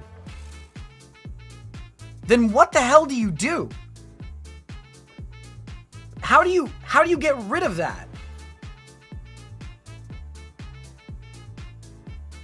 If I remember correctly, you can't burn it. Also causes the sap of it. Oh my god. No, just no. Can I order one crash out, please? Seriously? You cut it down and bury it? Yeah, and then hope that, like, while you're cutting it down, like, sap doesn't drop on your head or, like, a leaf doesn't whisper at you and you die? You stay away from it. Yeah, I guess you just stay away from it. You stay the F away. You gotta... Oh, my God. All right. Let's see if when I put this up, if it's going to... Why is it not letting me... Fire rescue. No. Okay. On to our next video. We have real things I've seen as a paramedic. I always enjoy these. I love this guy. I love this guy so much. Everything he makes is like a work of art, even though they're true stories. Like I always thrive watching these. I'm sure we won't see anything grim like last time, right? I'm sure it's gonna be better. Fire rescue. Somebody call for a diabetic. Yeah, he's right over there. Oh, crap. Can you go check his sugar? Okay. Come on, Xbox. How long has he been like that? I don't know, man. And who cares, dude? What? He's always doing crap like that. I am always floored. I am always floored by people who are like this, where they're like, yeah, you know, that guy dying over there, he's always been doing it. Yeah, you know, he's always being a big old hypochondriac. Meanwhile, the guy's like having a stroke, having, you know, a diabetic, what is it? Personally, not diabetic neuropathy, I but like think he's a doing crash it for out. attention. Peanut butter. His blood sugar's 20. Okay, just give him some D50. Oh, sucks. Thanks a lot, Grandpa. What am I gonna do with these? What is wrong with this world? Oh my So God. you don't have any pain anywhere? I mean, not really, dude. Maybe a little bit of head pain. Okay, and what made you call 911? Yeah, I called because something isn't right, man. We were upstairs partying, having a great time, and then all of a sudden he's missing, and 2 hours later we find him outside roaming around like a zombie. That is strange, and you don't remember why you were outside at all? No, but it was probably because of all of the beers, man. I do not need to go to the hospital. I think I might know why he doesn't remember anything. Yeah, you're definitely going to the hospital. Oh, Sir, you gotta stop looking at it. It's not gonna make you feel any better. how am I not supposed to look at it, man? There's a Bone? pull stick sticking Oh! out of my leg. Listen, I completely understand, but once I give you a little morphine, you'll... Hey, so what are the chances that you can move this ambulance so I can get my car out and get down to the gym? Are you serious? Oh my God. The pool stick is one thing, but oh my God. Oh my God. I always love, like, you guys say that I have great stories. Like, this guy has, like, every story under the sun. Like, holy crap. Yeah, man, I already took my pre-workout, so I'm pretty jacked up, ready to go. You know, I just... You know what, man? Forget about it. You're obviously busy, you know, so I'm just gonna sit in my car. I can't believe that just happened. That actually happens a lot more than you'd imagine. Hello, does somebody call 911? Oh, dude, please help me, man, but my freaking What is colon the sign? exploding. What does that say? Toilet therapy? For when you can't even take your... For when you are... Something can't even take your crap anymore. Why is that a thing? Why is that a thing? Okay. What's exploding? My colon, man. I've been stuck in this toilet for the last 2 hours, crapping my freaking brains out, and I really need you to help me stop it. Sir, unfortunately, there's not a whole lot that I can do for that. I mean, do you know what you ate last? I don't know, man. Maybe a couple bags of prunes? Sorry, did you say a cup? Okay, I'm gonna assume everybody in chat understands what that would do to you. Like you drink prune juice or you eat prunes for constipation. A couple of bags. Oh my God! Like you might as well have drank a bottle of laxative. What the hell? Couple bags of prunes? Yeah, I mean, maybe 4 bags. Oh my Sir, God! do you know how much fiber is in 4 bags of prunes? Enough to make my colon explode? Enough to make your colon explode for a while longer. Fire rescue, someone called for an allergic reaction? Yeah, I called. I guess he accidentally ate some shrimp inside of a dip and obviously had a reaction. Okay, and how you feeling now, sir? Oh, I feel great now. But I just, there was a moment when he gave me that epi through my vein that I wasn't exactly sure what was gonna happen. Wait, what? Epi through your vein? Whoa. No. No. Vein? Well, I wasn't exactly happy with his blood pressure after I gave him epi sub-Q and a little bit of Benadryl, so I gave him a little push pressor epi. And how did that go? All right, sir. That might make you feel a little bit funny. It was terrifying. I definitely peed myself. I bet. Dude, fish taco.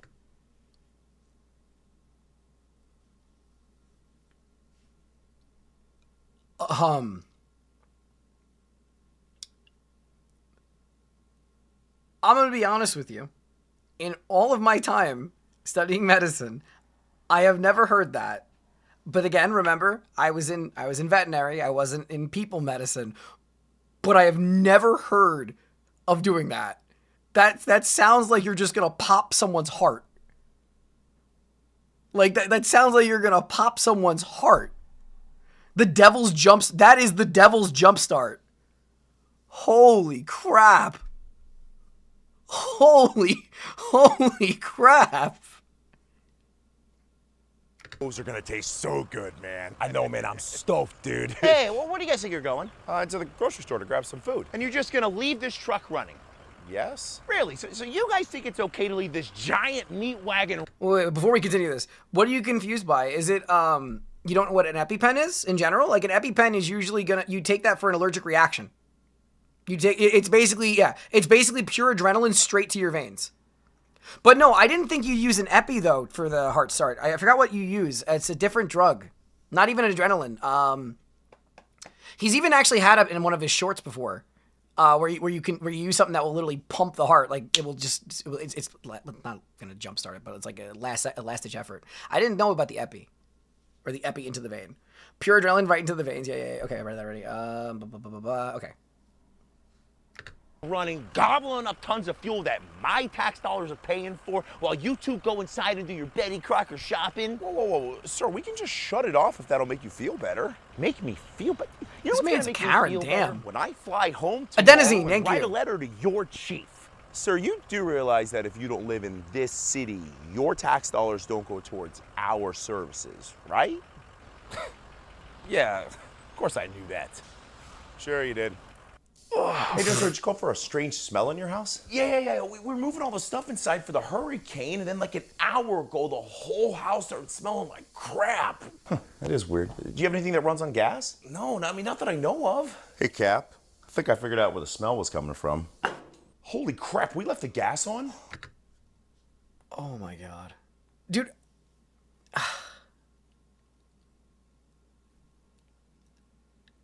How is this guy not dead? How is he not dead? The guy has a gas grill in his house. How is he not dead? Like, that's going to get him carbon monoxide poisoning.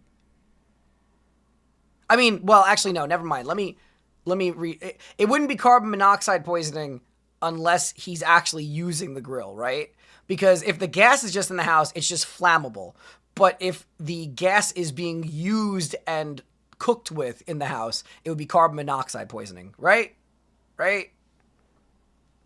Yeah, and it looks like you dumped the whole tank into the house, man. You're really God. lucky. I mean, I wouldn't say we're lucky. I was planning on grilling in the house if the power went out, but now we don't have any gas.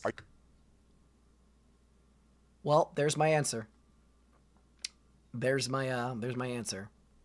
You know, I'm glad I live in Germany with the only toxic thing being the Thank you, Kaito. Are you serious? Oh, yeah, man. I have an amazing burger recipe. You guys should come back by after the hurricane. You and I need to have a really long talk. Oh, my God. Sir, please stop rubbing your eyes. You're just going to make the pepper spray burn worse. Why isn't the milk working, man? I poured like half a gallon on my face. Stop complaining, man. Salt and pepper spray. Oh, they're memeing. Okay.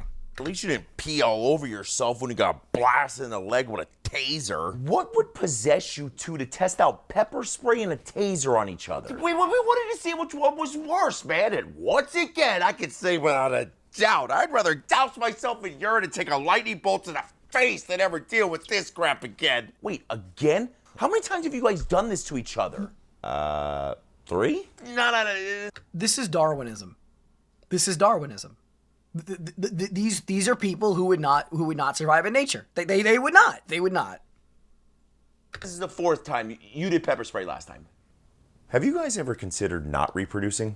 Okay, there we go. Same Stabilize thought. your leg, and then we're gonna get you on the backboard, okay? I just can't believe this happened. Really? Because I'm pretty sure I told you swinging face down was a bad idea, man. How was I supposed to know that my foot would hit the ground when I was swinging back and turn my leg into a human freaking question mark? Actually, it's more of a V, if anything. Which is not important right now. Anyway, sir, we're gonna splint your leg so we can package you up and get you going down to the hospital, okay? Okay, honestly, I'm just hoping it's not broken. What? It's broken, isn't it? Yes. Oh, yeah. It's a V. Sir, can you please just open your door so I can help you? Hey, I thought he was having neck pain after a car accident. Yeah, that's what he told dispatch, but now he won't open his door so I can assess him. It's weird. Sir, How fast were you guys going? I don't know, man. 1 mile per hour? I mean, we backed into each other coming out of our driveway. Oh my God. There's not even any damage on the car. Okay, that's really straight. Hey, I just saw his eyes open. You know, the only way I think we're going to be able to get him out is to take the roof off of his car. I'm sorry, sir. It looks like my door lock's working now. Hi. 911. Hey, I hate it. my tooth hurts. Okay, what would you like me to do for that? Take me down to the hospital. You want me to take you down to the hospital for a sore tooth? You know they're not going to do anything, right? Yes, they will. They'll pull it out. No, they What? don't. Yes, they will. They pulled a bunch of my friend's teeth out. No, they didn't. Yes, they will. Why is he so determined? I don't take you now. You're just going to call me back later, aren't you? Yeah. Okay, let's go. Fire rescue, what's going on? I have no clue, man. We were 30 minutes into our run and he started doing that. Is he shitting himself? Go check him out. Sir, stay right there. And this just started happening out of nowhere. You should really stop What is moving, sir. happening? It's okay. I'm a grasshopper. Yeah, I mean, he's on a bit of a water deficit right now, trying to lose weight for a wedding. And this morning, he strapped on a trash bag to try to lose the last 15 pounds or so. And then all of a sudden, I'm running with a baby deer. No. Get the ice packs. Okay. Have you ever seen your friend naked before? No. Why? Because you're about to. So you guys What were trying to happened? see you could throw the chain Was he just like? Was that just heat stroke? Was that literally just heat stroke? Because that is a very dramatic heat stroke. God damn. farthest, and when you let it go, it got stuck in your finger? Yeah, and I'm pretty sure it's through the bone. Which technically means I won. really, dude, you're gonna do that right now. Listen, Edward, chains, hands, rules are rules, bro. What? Edward chains. You know what? I'm gonna pull this chain out right now. Oh, no, you're not. Once it's in your body, it stays in your body. Wait. Like it's gonna be in there forever? No, we leave it in there until they can Oh my x-ray God. it down at the hospital and figure out how to remove it safely. I'm sorry. I think you mean MRI, not X-ray. An MRI is much faster. Yeah, an MRI would definitely speed up the removal process. We're good to go, guys. Okay, so for people who don't understand what that joke is, the MRI will literally rip it out of his flesh because you cannot have metal in an MRI. That one's what that was for. Oh my God. Oh. Yeah, I was gonna say an MRI hook removal. That finger's coming off with it. That finger's coming off with it. Dude, I'm telling you, you're overreacting. All right, so you said your chest was hurting? Yeah, but it was just my ribs a little bit. Okay, well, listen, I'm sure it's fine, but we'll get you down to the hospital and get you checked out anyways, okay? See, I told you we didn't need to call 911. It was just a little belly flop, dude. Wait, belly flop? I thought you said your chest started hurting when you were swimming. Yeah, I might have forgot to mention the part where they dared me to dive off of the bridge. Which bridge? Oh, his The ribs big are one. broken. Dude, that's like 80 feet. Oh, now tell them the part where you passed out. Mama. Guys, get back here. Fire rescue, hello. Hey, man. Hey. Oh, hey. What do you want, man? Shut up. What do I want? Somebody called and said there was somebody in cardiac arrest here. And my is God. there? Wouldn't you like to know? Dude, wait! What? Is somebody dead or not? I'm dead. On the inside. Get alive! What? What? Okay. Nobody dead inside, bro. He's just crazy and likes to mess with you guys. That makes sense. So why are you laying on the I don't even know. Someone at my hospital recently forgot to remove an earring before an MRI. Well, I'm sure their earlobe got yoinked straight through. table like that? Because both of my livers are swollen. Do you mean both of your lungs? Because you only have one liver. Did I Say lungs, EMT boy. Both of my livers are swollen, and laying on the table helps with the gas. Okay, both of his livers. Should have saw that coming. Oh, so good. All right, I assume you want to ride down to the hospital? Why the heck else would I call you, bro? Fair enough. What a dick. You call, we haul. Hey, Jim, you better get that golf swing down. Excuse me, sir, did you call? I cannot wait to eventually watch the Where Are They Now series with him for you guys after we've caught up on the shorts, because I need more context. I need to know more about these people. Call 911. Oh, yeah, I did. Okay, so what's going on with... Sir? Sir, wait. Are you the patient? Me? No. Then where are they? He's down the street, about 12 houses on the left. Why are we here? I figured I would give you guys this address, and then you kind of figure it out from there, right? What? Right? We're in a simulation. We have to be in a simulation. Yeah. All right, so you flipped off your bike and hit your head, but you have no pain anywhere. Oh, yeah, I feel fine. Okay, and you remember everything. Yeah, bike, bush, asphalt, you. All right. What was your name, sir? Huh? Jimmy. I'm sorry, that haunt was beautiful. Holy crap. I'm sorry. I don't know why that struck me as so funny. Let me see that. Yeah, of course. What's your last name, Jimmy? Bakerson. Yeah, you're definitely going to hospital. 911 It's off. What's off? It's off. Holy, yeah. I was trying to remove his catheter, but it wasn't Oh. Well, guys, enjoy. I'm sure this is a wonderful one. coming out, so I started to help. And then I realized that the cuff wasn't deflated. But not until I pulled really hard. Way too hard. Wait. Hold on, guys. Let's take a breath. I mean, there's no way that it's that... Holy manhood, it's that bad. Okay, so he yoinked out his urethra. That's cute. Yeah, your Lionel Johnson's is suffering? Yeah. Yeah, that is, yeah. Yeah, to yoink a catheter out is gonna probably rip the entire urethra out. Can it be fixed? Can it be fixed? Can it be fixed?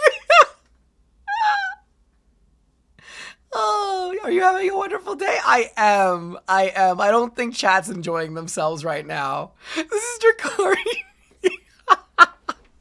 Anytime you guys misbehave on stream now, I'm just gonna play this short for you guys. I hope so. How you doing, sir? Did you call 911? Yeah, there's a cat stuck in my engine. I'm sorry. Did you say cat?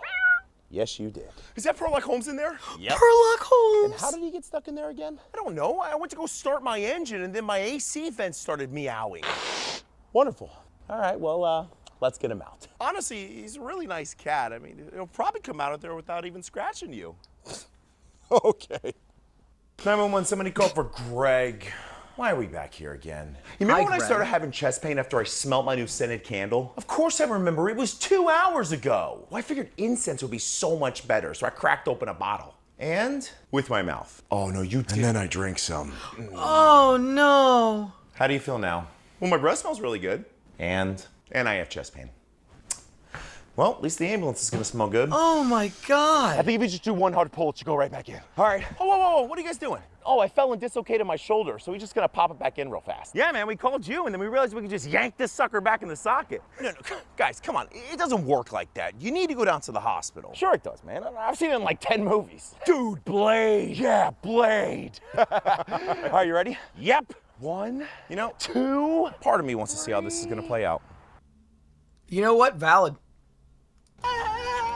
And it ends with a random deer going, oh!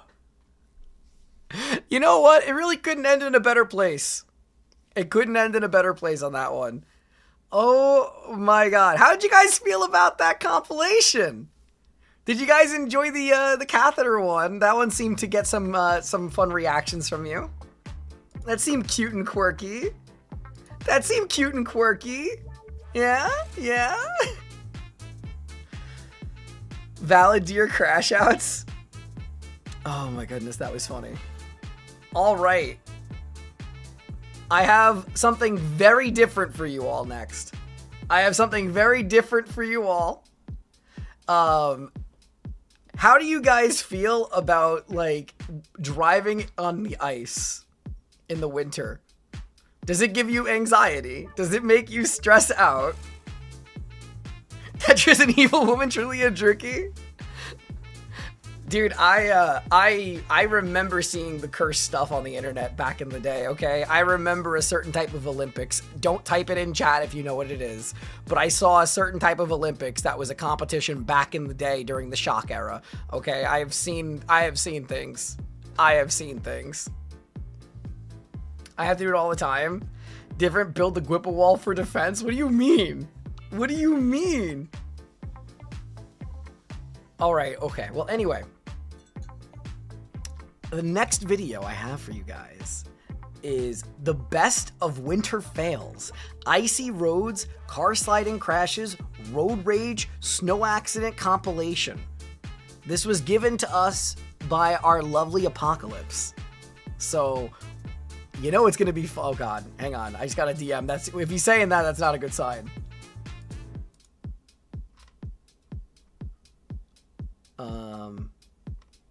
Which one did you give me? That's a different one, isn't it?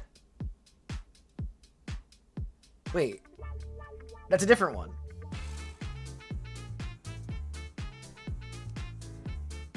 You gave me... wait, I have to mute for different ones? Wait. That's not the one I'm doing, Apocalypse. I'm doing the one that you gave me last. The one that you said was the best one. The one you said this one might be the best.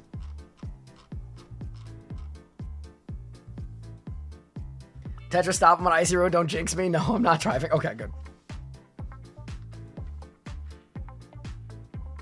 Tetra, stop. Okay, I'm surrounded by ice and snow for the past week and a half. I hate driving on ice. It was a bad accident in college. It's been hard to drive on ice ever since. I warned y'all. How many of them have radio music on? Damn. I'm not even on the, like I said, I'm not on that video. That one works too? Okay. Okay. We'll see how it goes. Oh god, it's starting immediately. Let's see. Like, how bad could they be?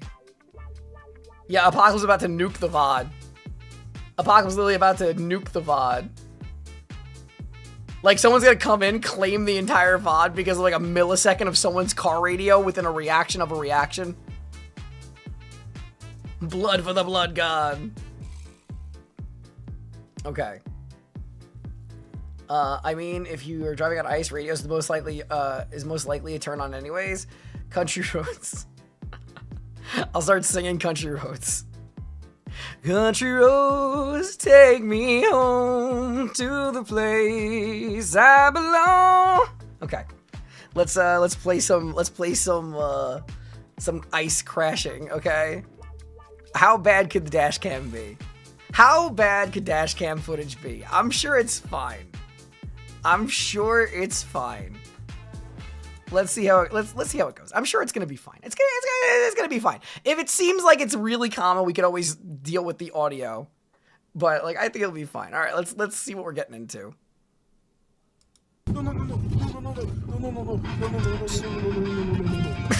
The radio immediately the radio. Dude, how am I'm gonna be pausing. I'm gonna be lowering volume like crazy, I think. Let's do that. Okay, muted audio while the audio is playing.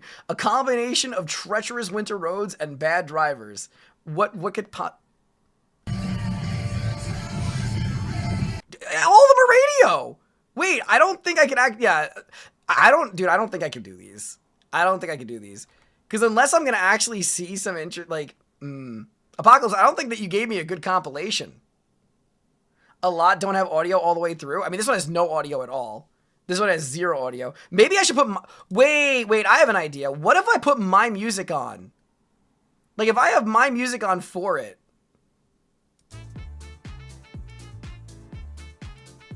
You know, like, just have my music for these things. And then I could literally just keep this thing muted, yeah. Still no word from FedEx, several emails, but no communication. You know, I'm gonna sound really cold. I don't really find these interesting already. I don't know why I kind of thought that these would be a lot more engaging. You know? I kind of just thought this would be more engaging. Like, I'm waiting to see, like, some... Like, have you guys ever... You know what it is? You know what it is? I think it's because I've already gone through watching Russian dashcam footage, and Russian dashcam footage is some of, like, the most insane things on the internet. You know? I'm... Oh my god! Okay, that's pretty bad, I won't lie. That's pretty bad. Check the other one I sent you in the new DM. Is that one better? Is that one better? Is that why? Hold on. Let's see if the one that we have from Apocalypse is better. Especially if we're gonna do this audio. Russian dashcam footage is mental. These are kind of mid. That's what I'm feeling too. I'm feeling these are kind of mid. I was trying to find something different than what I normally do because I figured it would be interesting. But let's try this one. Let's see how this one starts off with. All right, let's give this. Oh, dashcam footage starting off really strong on this one. Oh my goodness. All right. So the car is upside down. Oh! Oh! Oh my god! That is so much worse than I thought it was gonna be. Oh my god! Okay, yeah, okay, my anxiety is already peaking. Yeah, this one is definitely spiking my anxiety a lot more.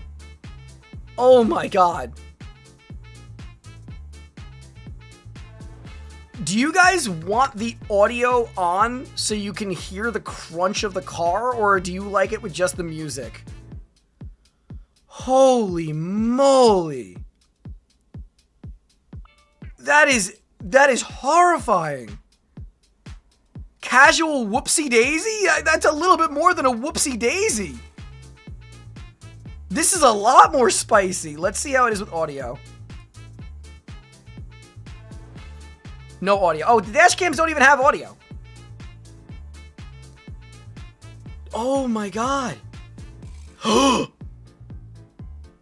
my god. It keeps getting worse. How does it keep getting worse? I got rear-ended by 2 vehicles and T-boned by a 3rd? Oh my god. And whenever these cameras move, you know they just got hit. Uh-oh. Oh no. Oh no. Oh no. We see it coming. No, we see it coming. Ah! Oh my god. Seeing it coming is so much worse. It's so much worse. Oh. And the pileup, dude. Like, dude, some of these just, I don't know if they all have audio or... Oh, here we go. We got audio. Oh. Oh.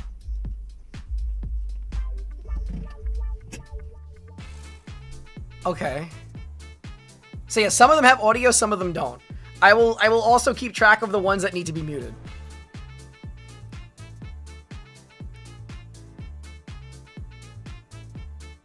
Dude.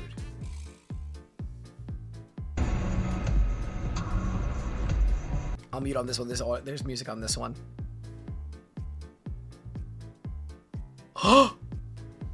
No! Oh, I thought they crashed in like a frozen lake or something. Oh my god.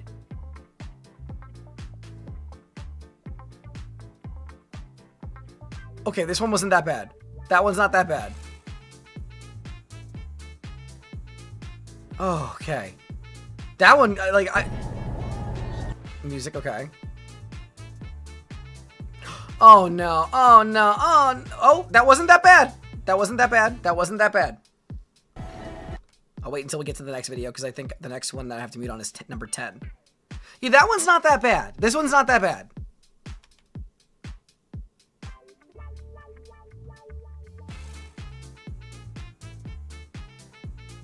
Oh, oh, oh! Did you not even pull over? Did this guy not even pull over to help? This guy didn't even pull over! He just kept going! Oh my god!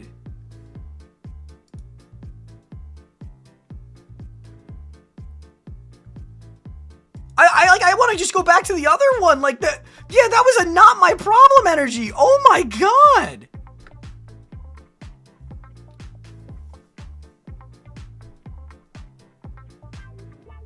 Holy crap! All over the place, Smalls. You got an issue with your offensive line. You got an issue with your run game. You got an issue with your defensive front seven. Like there's a lot of Car that crashed drove off in the opposite direction? Oh. It's obvious that the various car manufacturers are holding their, their cards and their cars. Oh my god. No hits? And they still hit. Dude, what? Okay. I need to ask. This person was still accelerating. Through all of that spinning, that person was still accelerating, it looked like. I don't think that they were braking. Be ultra proprietary, and because they want the best, and no one else's business. Oh my god! For disaster, and this has the feeling of being driven. Okay, it looks fine. So, yep, that wasn't that bad. That wasn't that bad. No one looks like that. I'm pretty sure no one's gonna be too hurt from that one unless it gets worse. So I think they're in the clear. Oh! Oh!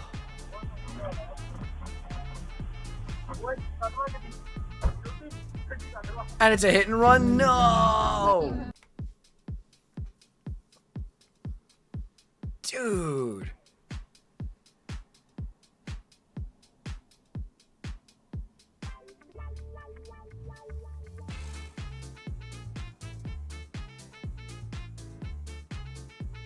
What even happens to this one? They just made it through. Okay.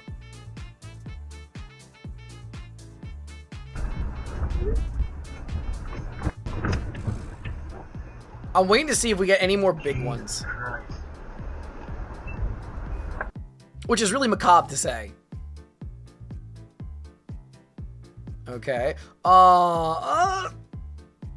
That wasn't that bad. Okay, that wasn't bad. That wasn't bad. A little bit of tension, but not that awful. Yeah, no damage to either vehicle for that too. Oh no. Oh. What? Okay, Garmin video. Yeah, okay, Garmin save video. That's amazing. That's amazing. The okay Garmin save video is amazing. Holy crap.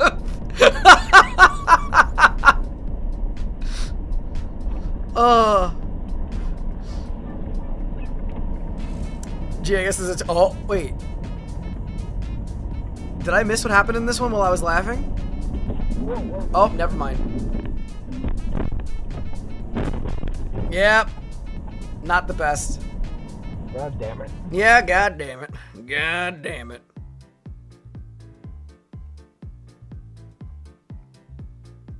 Yeah, that one's... It has a lot to do with car autonomy and spending our time outdoors, and also Oh, you see it coming. You see it coming.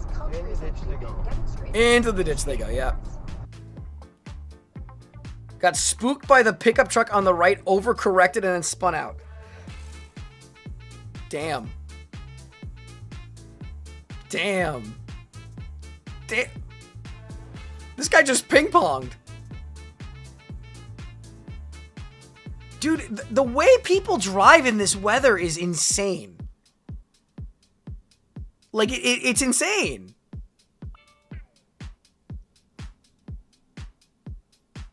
Yeah, multiple accidents. Yeah, no. Uh-oh. Oh, no. Oh, no. Oh, no. Oh, no. He's just gonna back up into you. Oh. It's coming. It's coming to a stop. Okay, that wasn't that bad. Did he even touch you?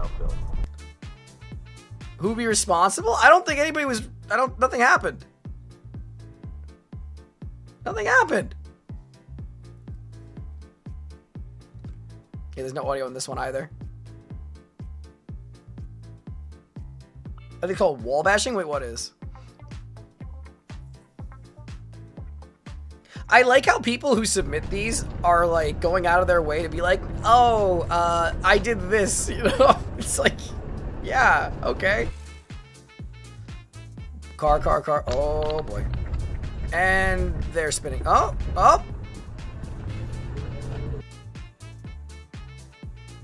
I mean, you were driving basically in the other lane. Like, I don't really know what else to say. Some of these places look... Oh, my God. Dude, some of these hurt my soul. Some of these hurt my soul.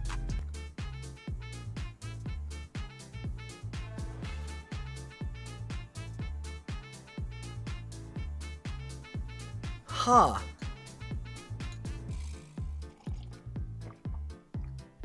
Yes, Warboss said it perfectly. Exactly. None of these have been that bad, though. The beginning was definitely the worst. Like, this one started off very strong. Okay. How many people are terrified of driving on these roads, like, at night like this? Oh, my goodness. Wait, there was music on this one. You didn't tell me to mute this one. That one was I literally recognized that tune, too.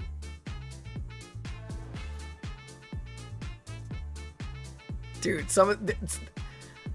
I guess this is what happens when people submit stuff in, though. Because some of these are very underwhelming. They're still all terrible. But it's very underwhelming. Car was flipped on the driver's side. I pulled the driver out through his airbags. No injuries. Oh, okay. Look at you. Favorite game? Find a hidden road. No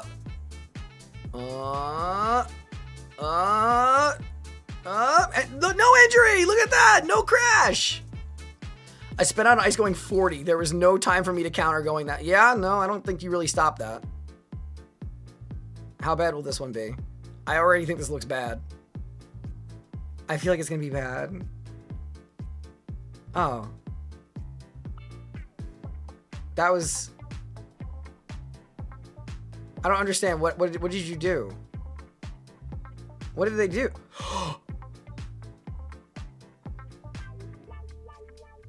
Oh!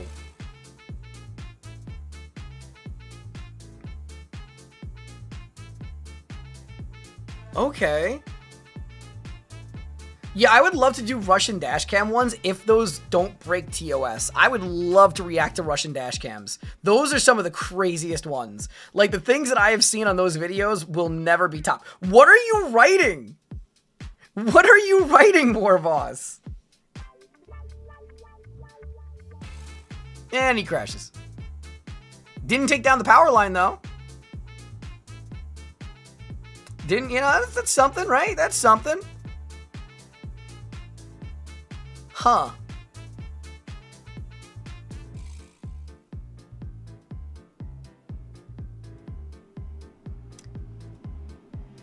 Yeah, you know, like, I don't even know. You just, yeah, I was gonna say, some of these do not make me happy, but most of them don't faze me. This is hitting me viscerally. I'm sorry. I'm sorry. I'm waiting to see something. Like, again, Russian dash cams have quite literally, like, hardened me. Like, these, these, oh my god, I can't speak. These definitely stress me out. Don't get me wrong. But, like, when you've seen Russian dash cams, this is milquetoast. And that wasn't, see, that was like a little love tap. It was a little beep. Little beep. The driver of the Porsche was going too quick for the conditions, I guess. No one was hurt. Since a lot of these are self-submitted, you don't have a lot of crazy stuff. Well, that's like another thing I don't know if I can do the Russian ones if they're not self-submitted, right?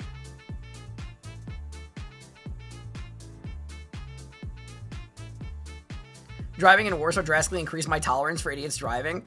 Oh, that was a meaty one. Oh my god. I hope they're okay. That one was a vicious crash. All right, this is by Craig. Come on, Craig. Oh my god. Wait.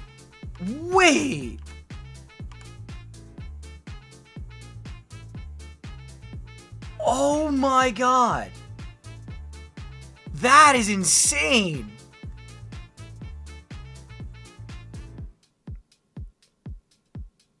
Yeah, absolutely. Skidding. No. Okay, they're fine. Oh. The ones where they start sliding and you see the doom coming. Did somebody just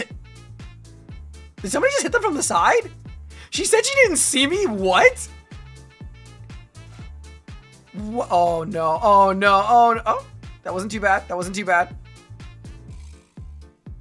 I think wait.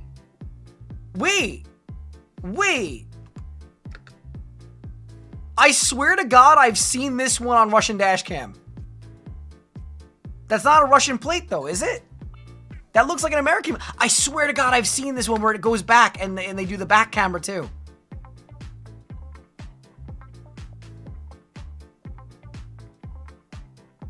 Oh no.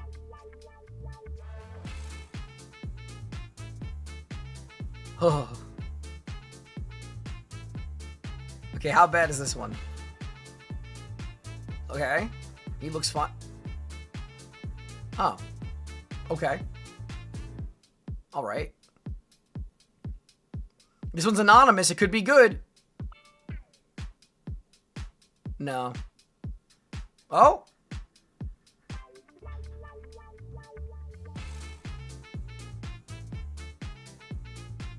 Okay. What? That was very underwhelming. That was very underwhelming. That was a lot of build up for nothing. That was a lot of build up for absolutely nothing. Huh. Oh, hold on, gamers. I think I have to step away for a second. Give me 1 second.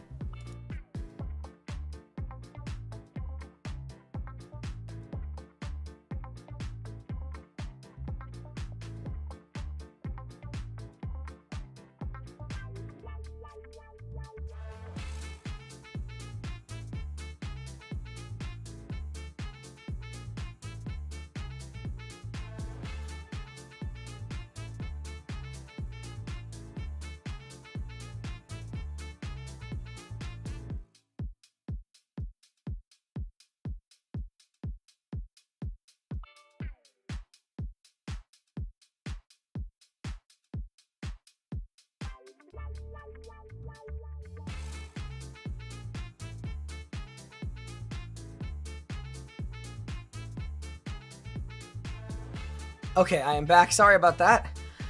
Oh, I think the TV just got here. Whew, it's cold out. It is bitter cold outside. It is bitter cold.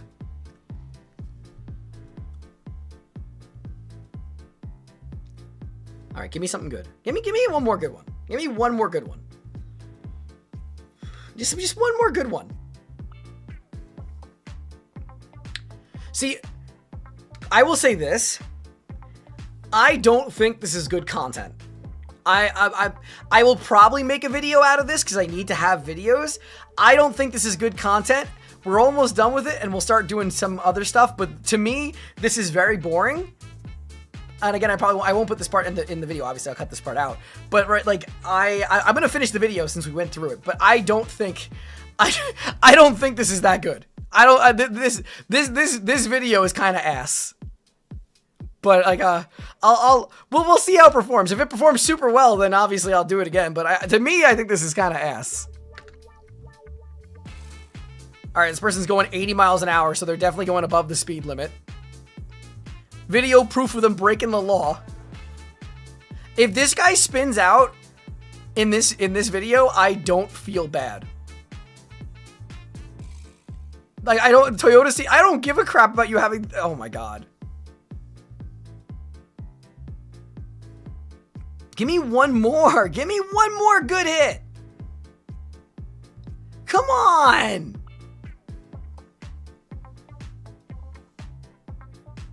Like, again, like, these videos aren't good. Give me one good one. Like, this person submitted somebody who's just there, right? Or is it... Okay. All right. Wrecked SUV just kept driving along with the remnants of the... Oh, my God. Bro, what are these? Like, they're... How did that even happen? How did that even happen? Yeah, like, nothing is happening in these. Like, nothing is happening. Does it, like... yeah, nothing is happening. Yeah, like, I don't know. Nothing ever happens, the compilation. This is literally nothing ever happens, the compilation.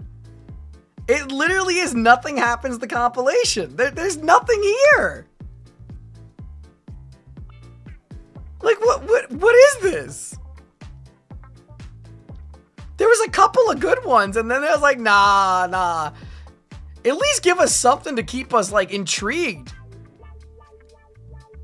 Like, give me something to work with here, Chief. Come on.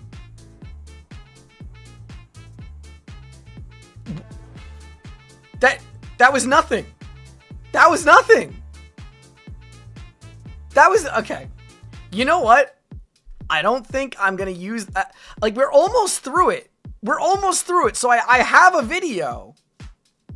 But I think the video is going to be so bad. The thing is, I hate wasted time. I want to make another video. But I don't think there's anything here for me to make as a video because it's not good. It's not good.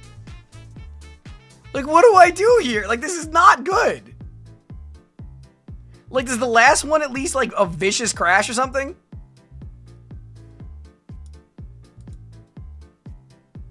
Alright, and the big finale is... Wow. What? Everyone, slow clap. This is car edging the video. Oh my God. To everybody who stuck around, I apologize. That was ass. That was actual ass. Damn, I feel bad playing that shit. Yeah, that was really awful. Oh my God. I don't, like I said, I don't. Yeah, it was 90% of people driving, 9% copyrighted music, and 1% of car crashes. That was fucking terrible. Like, holy crap. I'm like, oh, I have something new I could do. No, that was a wasted 20 minutes. I could have been watching a Casual Geographic. That was 20 minutes. I could have been watching Casual Geographic and actually getting content for you guys. Damn, that was terrible. Damn, that was terrible. All right. We got 2 more videos lined up. They're both short. We should probably have, like, we'll be done probably in the next 30, 40 minutes total.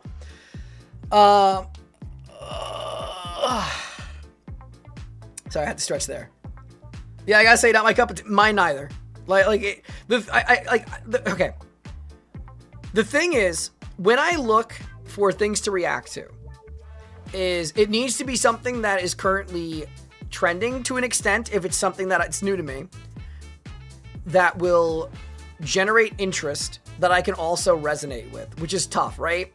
So the animal stuff, I love. The medical stuff, I love, because it's all stuff that I already am versed in. Watching that sucked. Watching the car thing sucked. Like, that was really... I could have finished plowing my driveway. I am sorry, Strider. I am sorry. Look.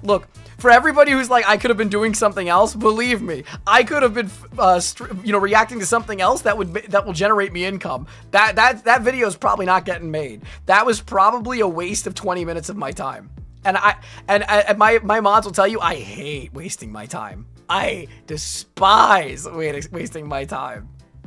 But anyway, let's get into the next video. Let's get into a casual geographic. And let me just get this over here. Don't start playing, please. The following video. God damn it.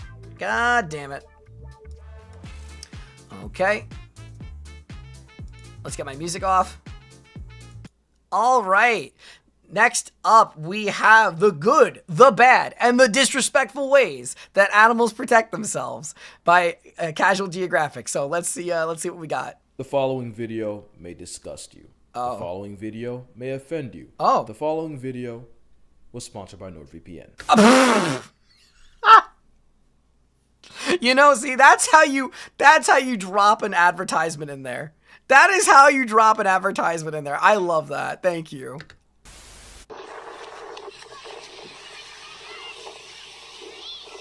What is happening?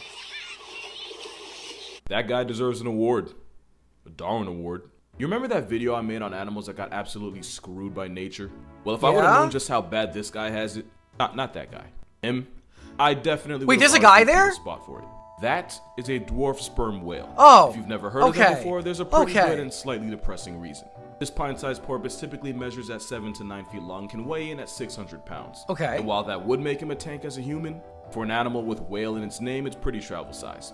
And that's what makes it the light work of the ocean. The thing is, being plus size works for whales since they're too massive for anything to be a legitimate threat to them. Right. Anything that isn't a malicious equality dolphin. And being small for a whale makes you the perfect candidate to be an orca's source of protein. Oh my god, of course. Sperm whales also orcas regularly get meal prepped by great white sharks. And can even get griefed by a bold enough fur seal. Really? With the ocean being the gauntlet of disrespect it so often is, it almost makes sense when dwarf sperm whales beach themselves. That and the fact that with its sonar not working in shallow water, the whale basically goes blind and as a result panics. So much so that they often factory reset themselves to heart failure. And this kind of thing happens a lot more than you'd expect. To the point where most of what we know about this dwarf whale comes from the individuals that beach themselves. That's so and obviously sad. nature felt bad for this eternally screwed cetacean since nature gave it a secret weapon. Dwarf sperm whales are equipped with a sac near its anus filled with reddish brown fluid that I've been told looks a lot like chocolate syrup.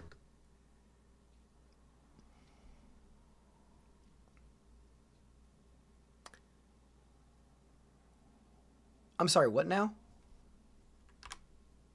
Sperm whales are equipped with a sac near its anus filled with reddish brown fluid that I've been told looks a lot like chocolate syrup. Yeah, that's what I thought I heard. So far, no one's been brave enough to see if it tastes as good. Oh my god. Alright. When this pressed porpoise feels threatened, it'll release its Hershey-flavored contingency plan the same way a squid might do with ink. The idea being to confuse a predator long enough to escape to get put on a shirt another day. It's the Morbius whale. The whale literally morbs out. Oh my god, wait. It is the Morbius of whales.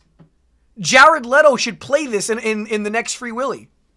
What looks like a blue whale's time of the month is actually a dwarf whale matrix ducking death. Although admittedly it doesn't take you very far if you proceed to skull check a rock in the process. In a world where death can be waiting at every corner, animals had to get creative to live long enough to make more of themselves. You can be a turtle and carry your personal panic room on your back. You can equip yourself with spines and quills to make sure if you go down, you don't go down alone. Okay. And if you're a predator, staying camouflage can ensure your victims never see you coming. Did you see him? I hope so, because he sees you. Being able to go real life incognito is important in the wild, but just as important on the internet with your precious data. Which is why NordVPN... Well played. Well played, casual. Well played. All right. This is where I'm going to get vilified. I love you all. You're all amazing. Yada, yada, yada. I will put links to his channel. Go support him. I will always say, go support him. Okay, all right. Don't flame me for skipping NordVPN. Free. Unfortunately, risk-free is something that applies to zero aspect of this whale's way of life. And when you play the game of life on veteran difficulty just by playing it in the ocean, you have no choice but to get creative. Yeah. Just ask the hagfish. Dude, okay, hagfish are nightmare fuel. Like, you guys ever heard the term predator mouth? Look inside of a hagfish's mouth. I'm sure he's going to show us this. I'm sure he's going to see or show us a picture of the hagfish mouth. It is like everything that you think of when you think of dune worms. One of the most vile things in the sea. The hagfish diet consists of all the things society would normally bury or flush down the toilet. And that can involve burrowing into a rotting and possibly diseased corpse and eating its way out. Yeah. Anything with a meal plan like that probably isn't something you should think about eating yourself. Unfortunately, most fish don't have a thought process. Which is why when stressed and pressed, the hagfish will produce a bucket of slime as self-defense. The goop! The end game to trying a hagfish is the very real possibility of suffocating as the slime clogs the gills, and the fish that thought it scored easy calories now chokes to a flatline. In 2017, a truck carrying hagfish... Oh my god, it's the Slanesh truck! It's literally... Oh my god. It's literally the Eldar. They literally ganged a Coom Satan. Oh my god. Oh my god, this is your typical Gooners December 1st vehicle. All right, they survived No Nut November and then they just went on a drive and they couldn't hold back any longer. Oh my god. Oh my god. That is oh my god. Crashed and the hags worked enough slime to turn the highway into Final Destination. It's like a Mario Kart item that just slipped past the sensors. Sorry, I saw the in-chat me after November.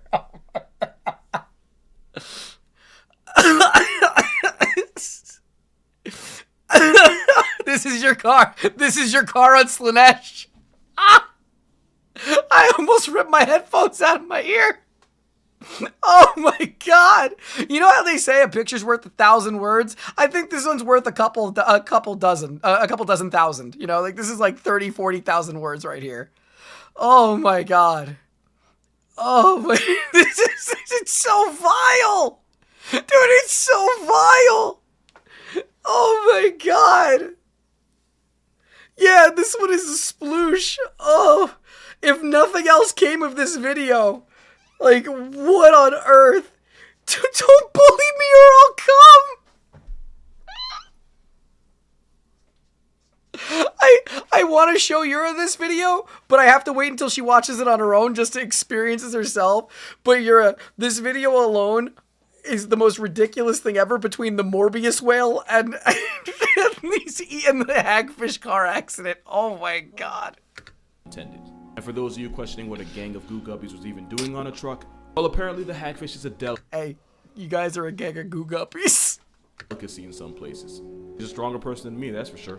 Don't bother asking why. No answer's satisfying enough. People also eat cucumbers. And I don't just mean the underage pickle. I'm talking about the sea cucumber. You know, I'm gonna be distracted by the thing for a second. I need to use the picture of that car accident with all of the freaking goop from the hagfish as my thumbnail for this video. Oh my god. Like it's, oh my god. I don't even know. Holy crap. The sea cucumber is an echinoderm related to starfish and sea urchins, but it looks like it identifies as something you'd wipe off the bottom of your shoe. And ironically, that's exactly the kind of stuff they eat. This bottom feeder inhales everything from the dead, disease, and decaying to the stuff that's already passed to another animal's system. Yeah, bottom feeder. That's a double meaning for you. Yeah. And like the hagfish, the sea cucumber has some of the weirdest forms of self-defense you'll ever see. Oh god. Exhibit A, anal teeth. You didn't think you were going to hear those words when you...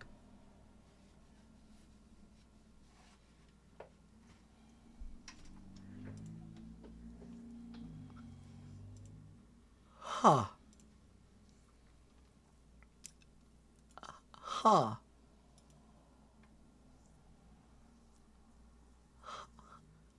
You know, I didn't think that I would already have like the tagline for the video too. It's just going to be anal teeth. Huh. Make sure to add heart eyes for the thumbnail. Oh, I thought you were gonna say like put like little blush on the anal teeth right here. Woke up today, but honey, it's happening. And it is exactly what it sounds like. And it's all because some species of fish like the pearlfish will use a sea cucumber as a protective bunker. And they do this by turning its south exit into a double-lane highway. And if a money-shooting slime snake or a butt-blasting baby whale didn't demonetize me, this definitely did it.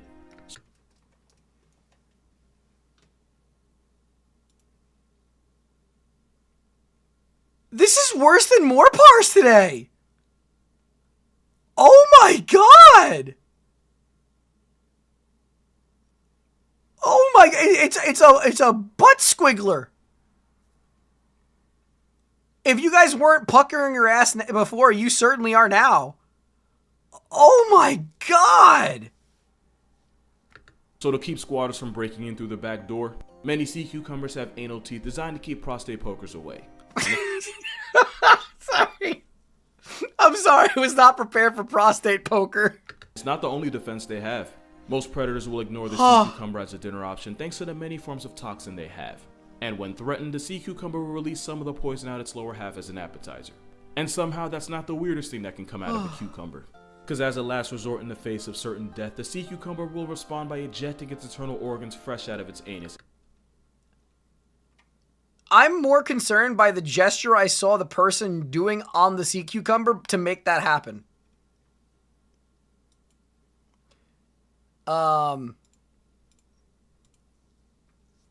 I just tuned in and this is what I get. I am so sorry. I am so sorry. I know we skipped the head, but this one's sponsored by Slanesh, right? Oh my god. In a display that's guaranteed to traumatize any predator that messed around and as a result found out. And like its cousin the starfish, the sea cucumber has the ability to regenerate any organs it negotiated in the heat of battle. And best believe they abuse it. You've never seen an animal weaponize its poop chute like a sea cucumber. Actually, you have. If you've seen the honey badger, you can find this felony ferret's face on the Mount Rushmore of disrespect. And one of the reasons is because it too has a secret weapon. Because when a honey badger wants to make a scene, it'll flip its anal pouch inside out. What? It's amazing how many times I'm sorry, what?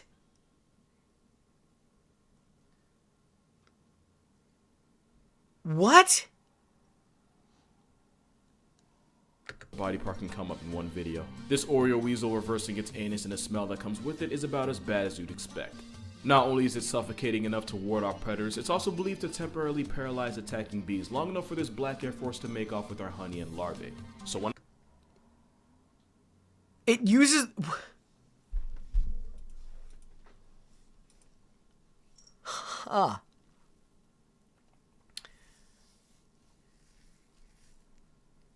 You know, I think I've damaged your ears today, chat. Because mine sure as hell are I'm hearing things. I'm absolutely hearing things. I call this a... Oh, you know, hey, look, something nice and really cool. I got the first draft of the plushie. Yeah, look at that. That's actually really cute and adorable. That's nice and positive, unlike an anti-reverse anus that its odor is so powerful it paralyzes bees. Oh my god. If the smell is so bad it could disable insects, you know it's bad. Steroid skunk, I'm not very far off. A lot of things can come from an encounter with a honey badger, but a Febreze of liquid booty to the nose probably wasn't something you'd expect. No. Because a honey badger is just a four-legged assault on all five senses. Same way a vulture's a violation to the nasal order. Vultures get clout off eating all the things nobody else in nature wants to deal with. Right. You know, I'm sensing a theme here. Vulture stomach acid is so corrosive that these corpse pigeons can eat the most dangerous substances in the world and go back for seconds. Botulism, cholera, and anthrax would all turn any other scavenger into a skeleton, but vultures are able to handle it. For reference, botulism is a toxin that attacks the nerves and can lead to difficulty breathing, muscle paralysis, and permanent sleep mode. And it only takes the smallest amount to put you in a coffin. But the nervous system of the vulture is able to eat botulism like candy. That's Vultures insane. actually make the world a better place by eating all the nastiness other animals would die trying. But it makes how they defend themselves even worse. If anything gets too close to a vulture's tell me they nest, vomit it'll at you. respond by vomiting half-digested sewer-smelling foulness I can't even imagine. If they vomit at you, can't they just give you botulism then? Like, it's like, bleh, I cast botulism vomit on you. Or maybe I just don't want to. Normally they do this only as a distraction. But if any of the violation marinating inside them gets in your face and eyes, it's not going to be a good time to be alive. And there's never a good time to be around this bird for the same reason. Now I can confidently say I've made it abundantly clear that I don't approve of anything this morally bankrupt graveyard goose stands for. If Happy Feet were Shawshank Redemption, these birds would have been the sisters. That might be a dated reference, but considering what I'm referencing, maybe it's a good thing if you don't get it. Something about their eyes steals the joy from my soul. Petrels are the freeze-dried vultures of the southern seas. Its diet of the dead, decaying, and downright disgusting is why sailors also nicknamed it the Stinker. And as you can probably guess, nesting petrels will defend themselves by projectile vomiting the contents of its stomach. And unlike vultures who do it as a distraction, petrels will actively aim their spray. Oh my god! Since not only can it blind a potential predator, it's so acidic it can eat away at the waterproof coating of feathers. Doing that to a bird that has to swim for a living is like clipping the wings off a Cessna. It's a dick move of the highest order. And if you take a petrel's stomach oils to the face, people several miles downwind will be able to smell how your day is going. And while the smell does wear off, the emotional scars of witnessing this is the blood eyes, right? Oh, the horned lizard is a fearsome, intimidating dinosaur that time left behind. Or at least it would be, if he wasn't only 4 inches long. And there's nothing wrong with that, it's perfectly average, and I'm sure he has a great personality anyway. But personality doesn't save him from basically being a dinner roll to threats like wildcats, coyotes, and occasionally wolves. Dude, this video has been So when its life is in whiplash. danger, the horned lizard does something so drastic that I'm gonna go ahead and put this right here to give you time to mentally prepare yourself. The lizard takes aim and shoots blood right out. Yeah, I its love eye. this. This is so And cool. while the coyote takes some time to reevaluate his life choices and whether or not he should get tested, the bloody lizard slips away to become someone else's life lesson. Not only does squirting its own Kool-Aid confuse mammalian predators, it also tastes bad enough to make them decide it's not worth the calories. But as for why it has to be out of their eyes, I do not know why not. But honestly, if a pupil period's how you want to live your life, who am I to judge? And even though you'd expect this bloodlusting lizard to be an Australian citizen, it's actually found in the American Southwest. Yeah? For your daily dose of Australian nonsense, look no further than the Stropherus gecko. Similar to the horned lizard, this tiny gecko would normally be free calories for any predatory bird that happens to snatch it up. But of course, this gecko has a comeback.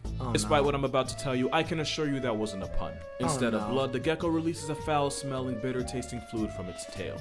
And like with the lizard's blood, the gecko's money shot is rank enough to convince most birds not to eat it. Alternatively, mixing the fluid with ammonia produces a highly flammable substance, and my condolences to the family of whoever had to find that out. These geckos are so confident in their secret weapon that they'll often bask in the sun and shrubberies in broad daylight in clear view of predators.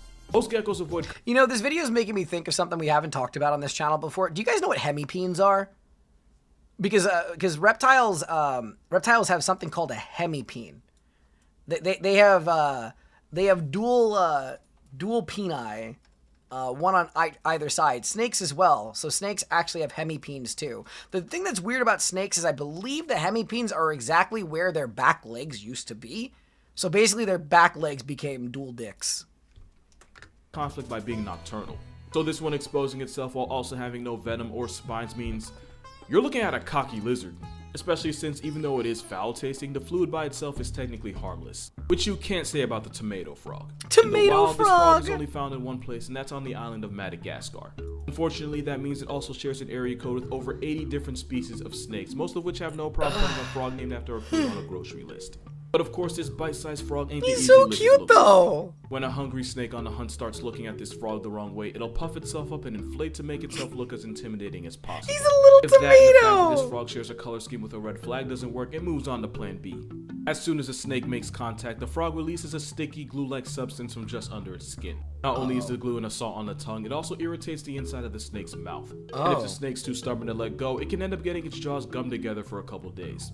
Long enough for the snake to tell his friends what happened. But it's not just snakes that can get a life lesson. A lot of people will keep this affiliated Kermit as a pet, which is fine, except if you handle them for too long or stress them out in any way, you can end up getting glued, and occasionally it can trigger an allergic reaction in people. It won't kill you, but it's why owners are advised not to try and handle this frog. Get and for glued mental on, health nerds. reasons, you shouldn't handle the hairy frog either. Yeah. It got its name from the hair-like structures that grows on males, but the reason for that is actually surprisingly wholesome. Those structures help the frog absorb more oxygen and allows him to spend more time underwater to look after his family of eggs. But it's also known as a wolverine or horror frog, and the backstory for that is a lot less wholesome. Because when this Central African frog chooses violence, it'll purposely break the bones in his toes, force them through the skin, and then use them as DIY claws. Imagine going to fight a guy and he gives himself an open fracture and then tries to slash you with it. What? The bones do heal and the tissues eventually regenerate, but the mental image it inflicts on anyone involved stays with them for life.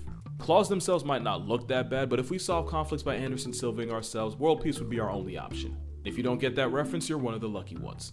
But if snapping your own bones and using them as weapons wasn't Oh metal my enough, one ant somehow God. managed to take it a step further. Because when the Malaysian Calabasas Saundersy colony is under attack, as a last resort, a soldier ant will violently contract its abdomen until 2 poison-filled glands explode. Oh, this is the These ants martyrdom full-on ants again. kamikaze Yeah, themselves, we while also learned about taking the out any martyrdom enemies ants. caught in the toxic blast radius. The glue is acidic, corrosive, and strong enough to immobilize attacking ants. And while turning itself It's into such a an tactical FU. puts the soldier out of commission, its sacrifice can possibly... Also, I have to say this. Every time I see zoom-ins of ants, they are the most horrendous-looking creatures ever.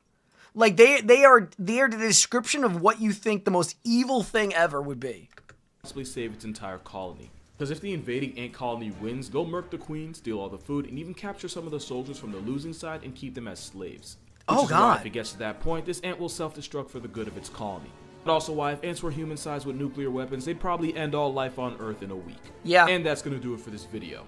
For more consistent content and daily uploads, be sure to follow me on Instagram and TikTok. And to watch these videos before I post them, consider becoming a patron on Patreon. I love him. I love everything this man does, but oh my God, that video is whiplash. Oh my God. Oh my God. Let me put music on again. Shortcake, what are you doing? What are you doing? She's being really cute.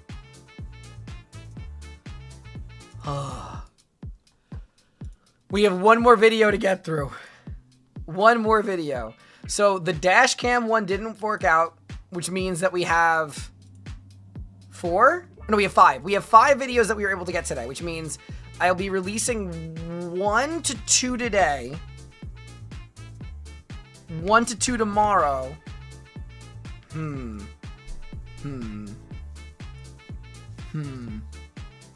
Maybe I'll do 1 tomorrow. Maybe I'll do 1 video tomorrow and I'll make a short because I want to start building up the backlog. But it's easier said than done. It's easier said than done to build up a backlog.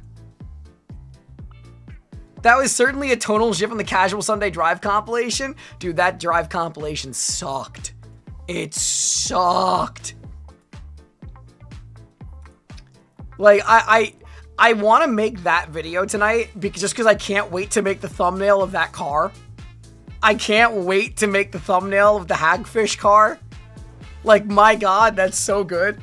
But like, I realistically should put out the more Parz one tonight. So I'll probably do both of those today, and we'll see from there. We'll see from there. Oh my God! All right. Last video, we have another good old Yoinky Sploinky compilation.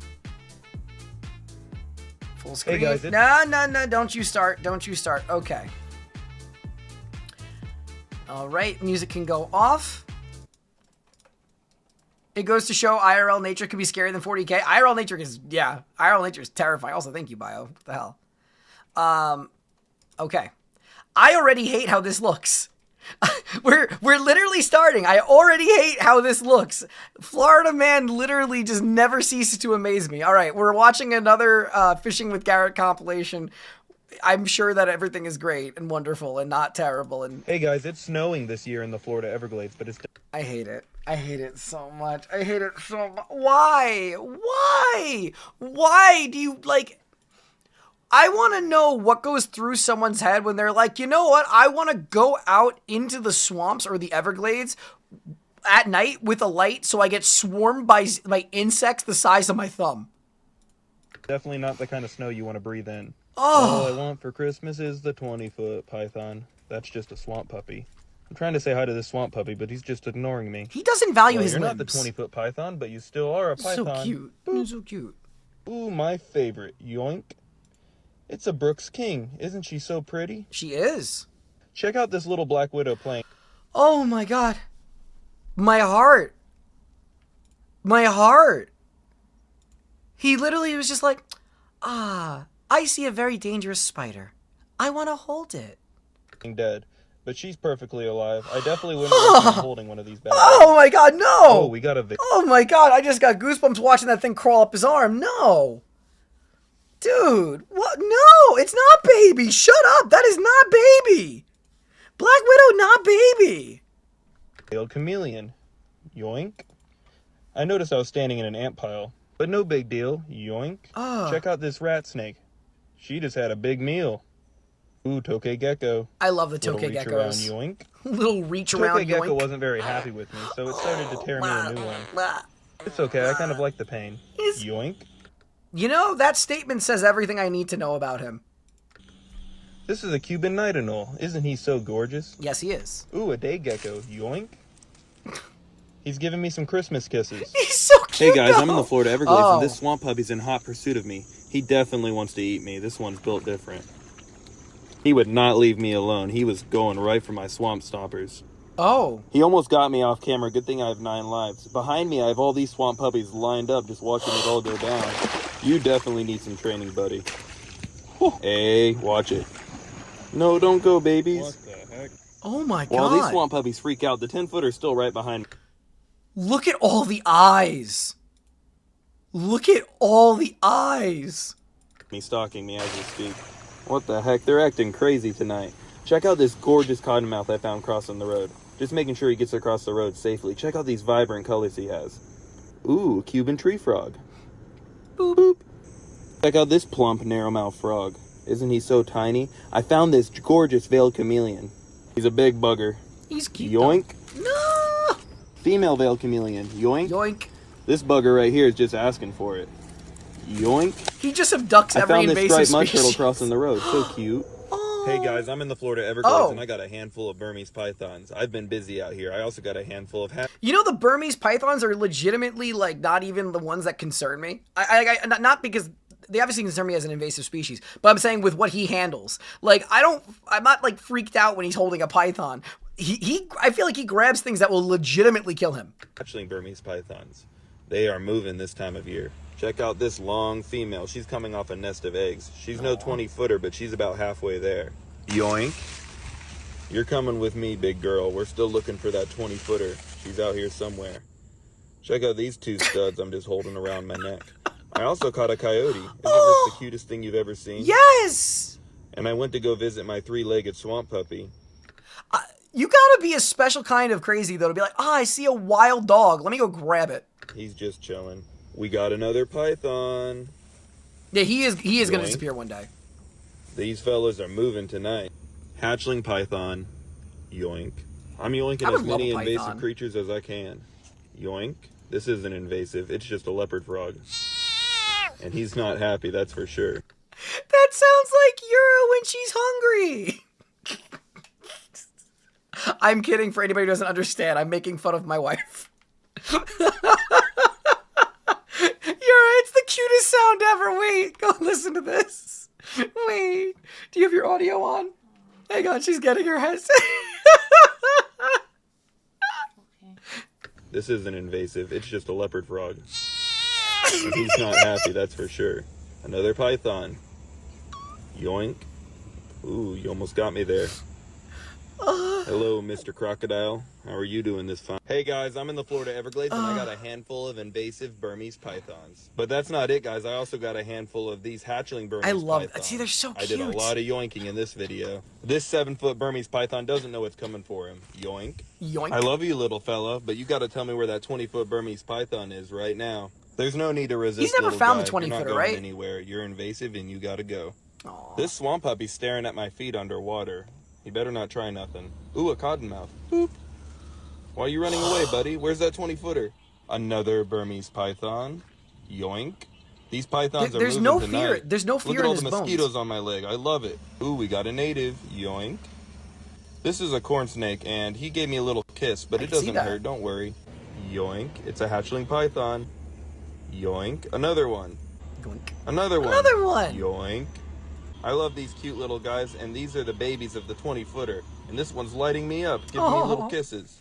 Ooh, another bird. Hey guys, check this Oh out. my I'm God, in the he's so loud Amazon in this one. rainforest. Yoink. The audio. This has to be one of the most gorgeous Peruvian rainbow boas I've ever seen in my life. Oh my god, why is it so Ooh, loud what on do we got this here? one? Yoink. Oh. This is a baby smooth-fronted caiman, and he looks so cute.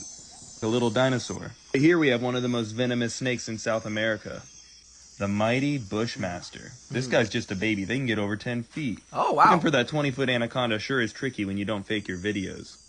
When you're out here, you got to get used to bullet ants crawling across your arms. Ooh, The bullet ant is massive.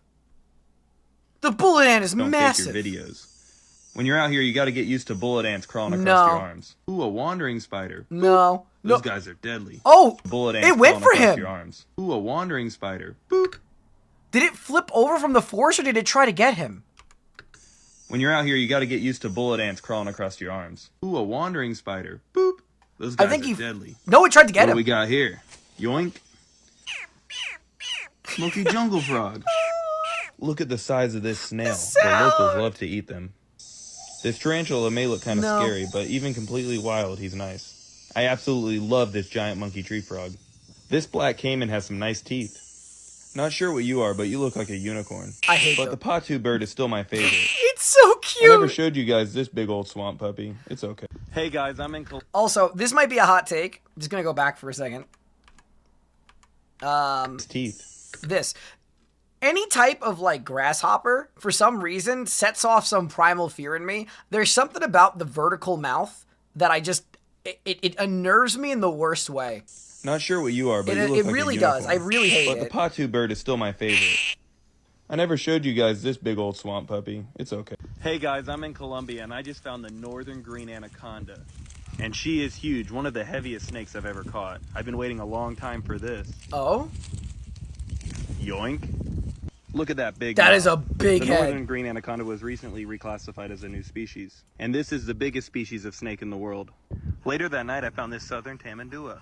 He may be cute, but he's not playing. He can really mess you up with those claws. I still had to try to pet. Look at but the he way wasn't he's about it. standing. I'll leave you alone, buddy. He's That giant anaconda was T-posing. only 15 feet 9 inches, so we're still after that 20-footer. Ooh, a spectacle caiman. Boop.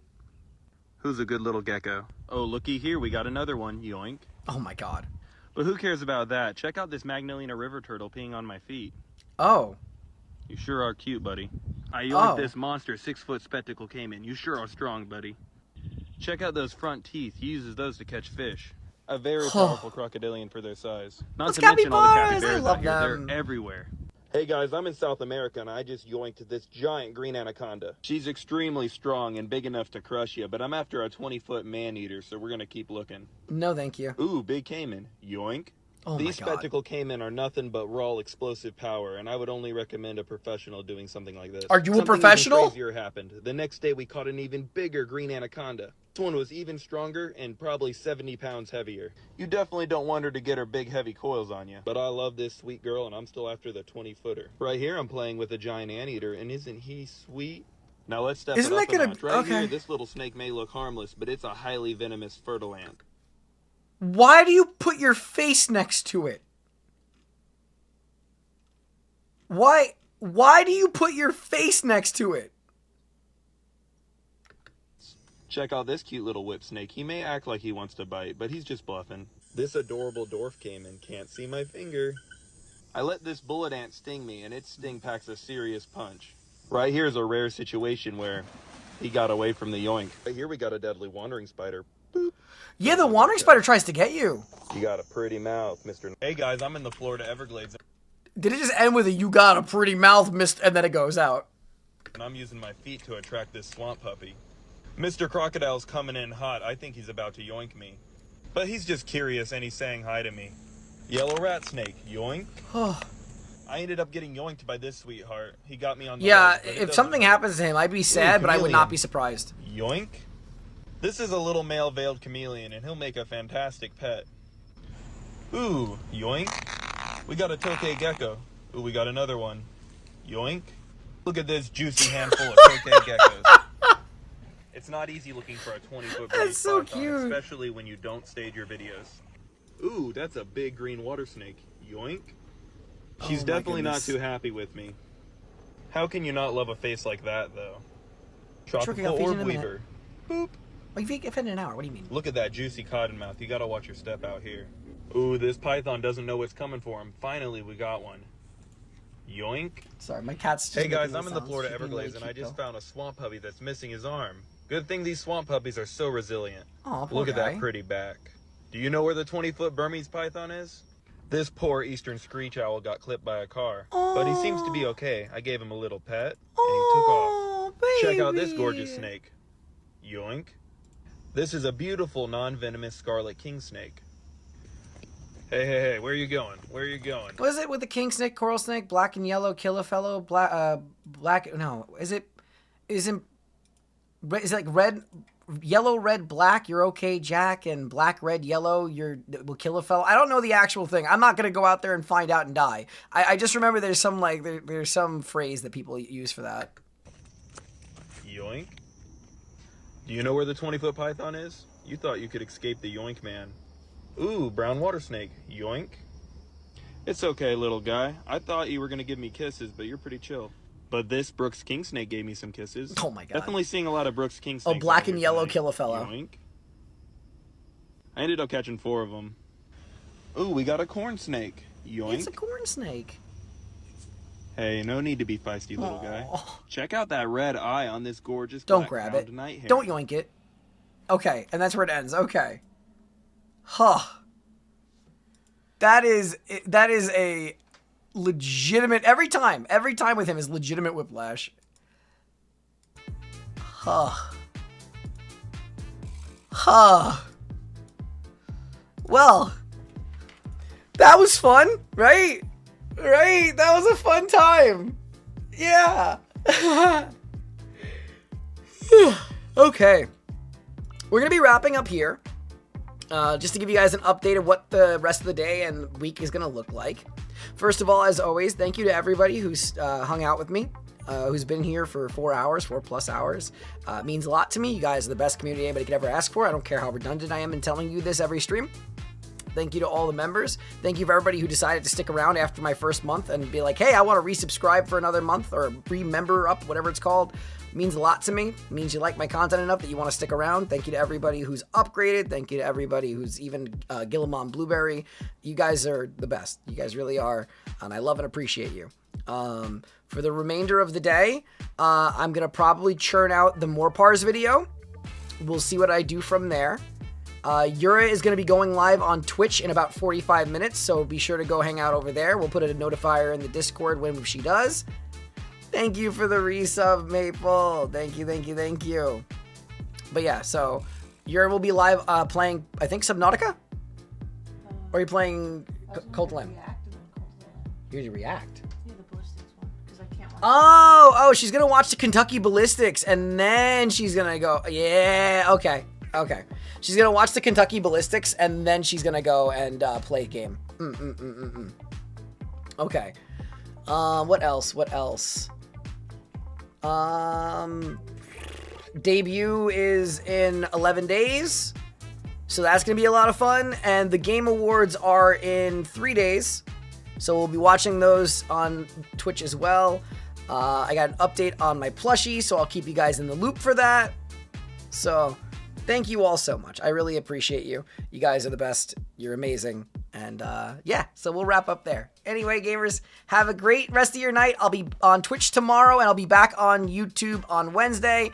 And tomorrow I'll be on a little bit late on Twitch. We have a baby appointment, so we'll be a little bit late. I'll probably be on like around 1, so like 2 hours later. But anyway, thank you all for being the best community anybody could ever ask for, and have a wonderful rest of your night. And eat well, sleep well,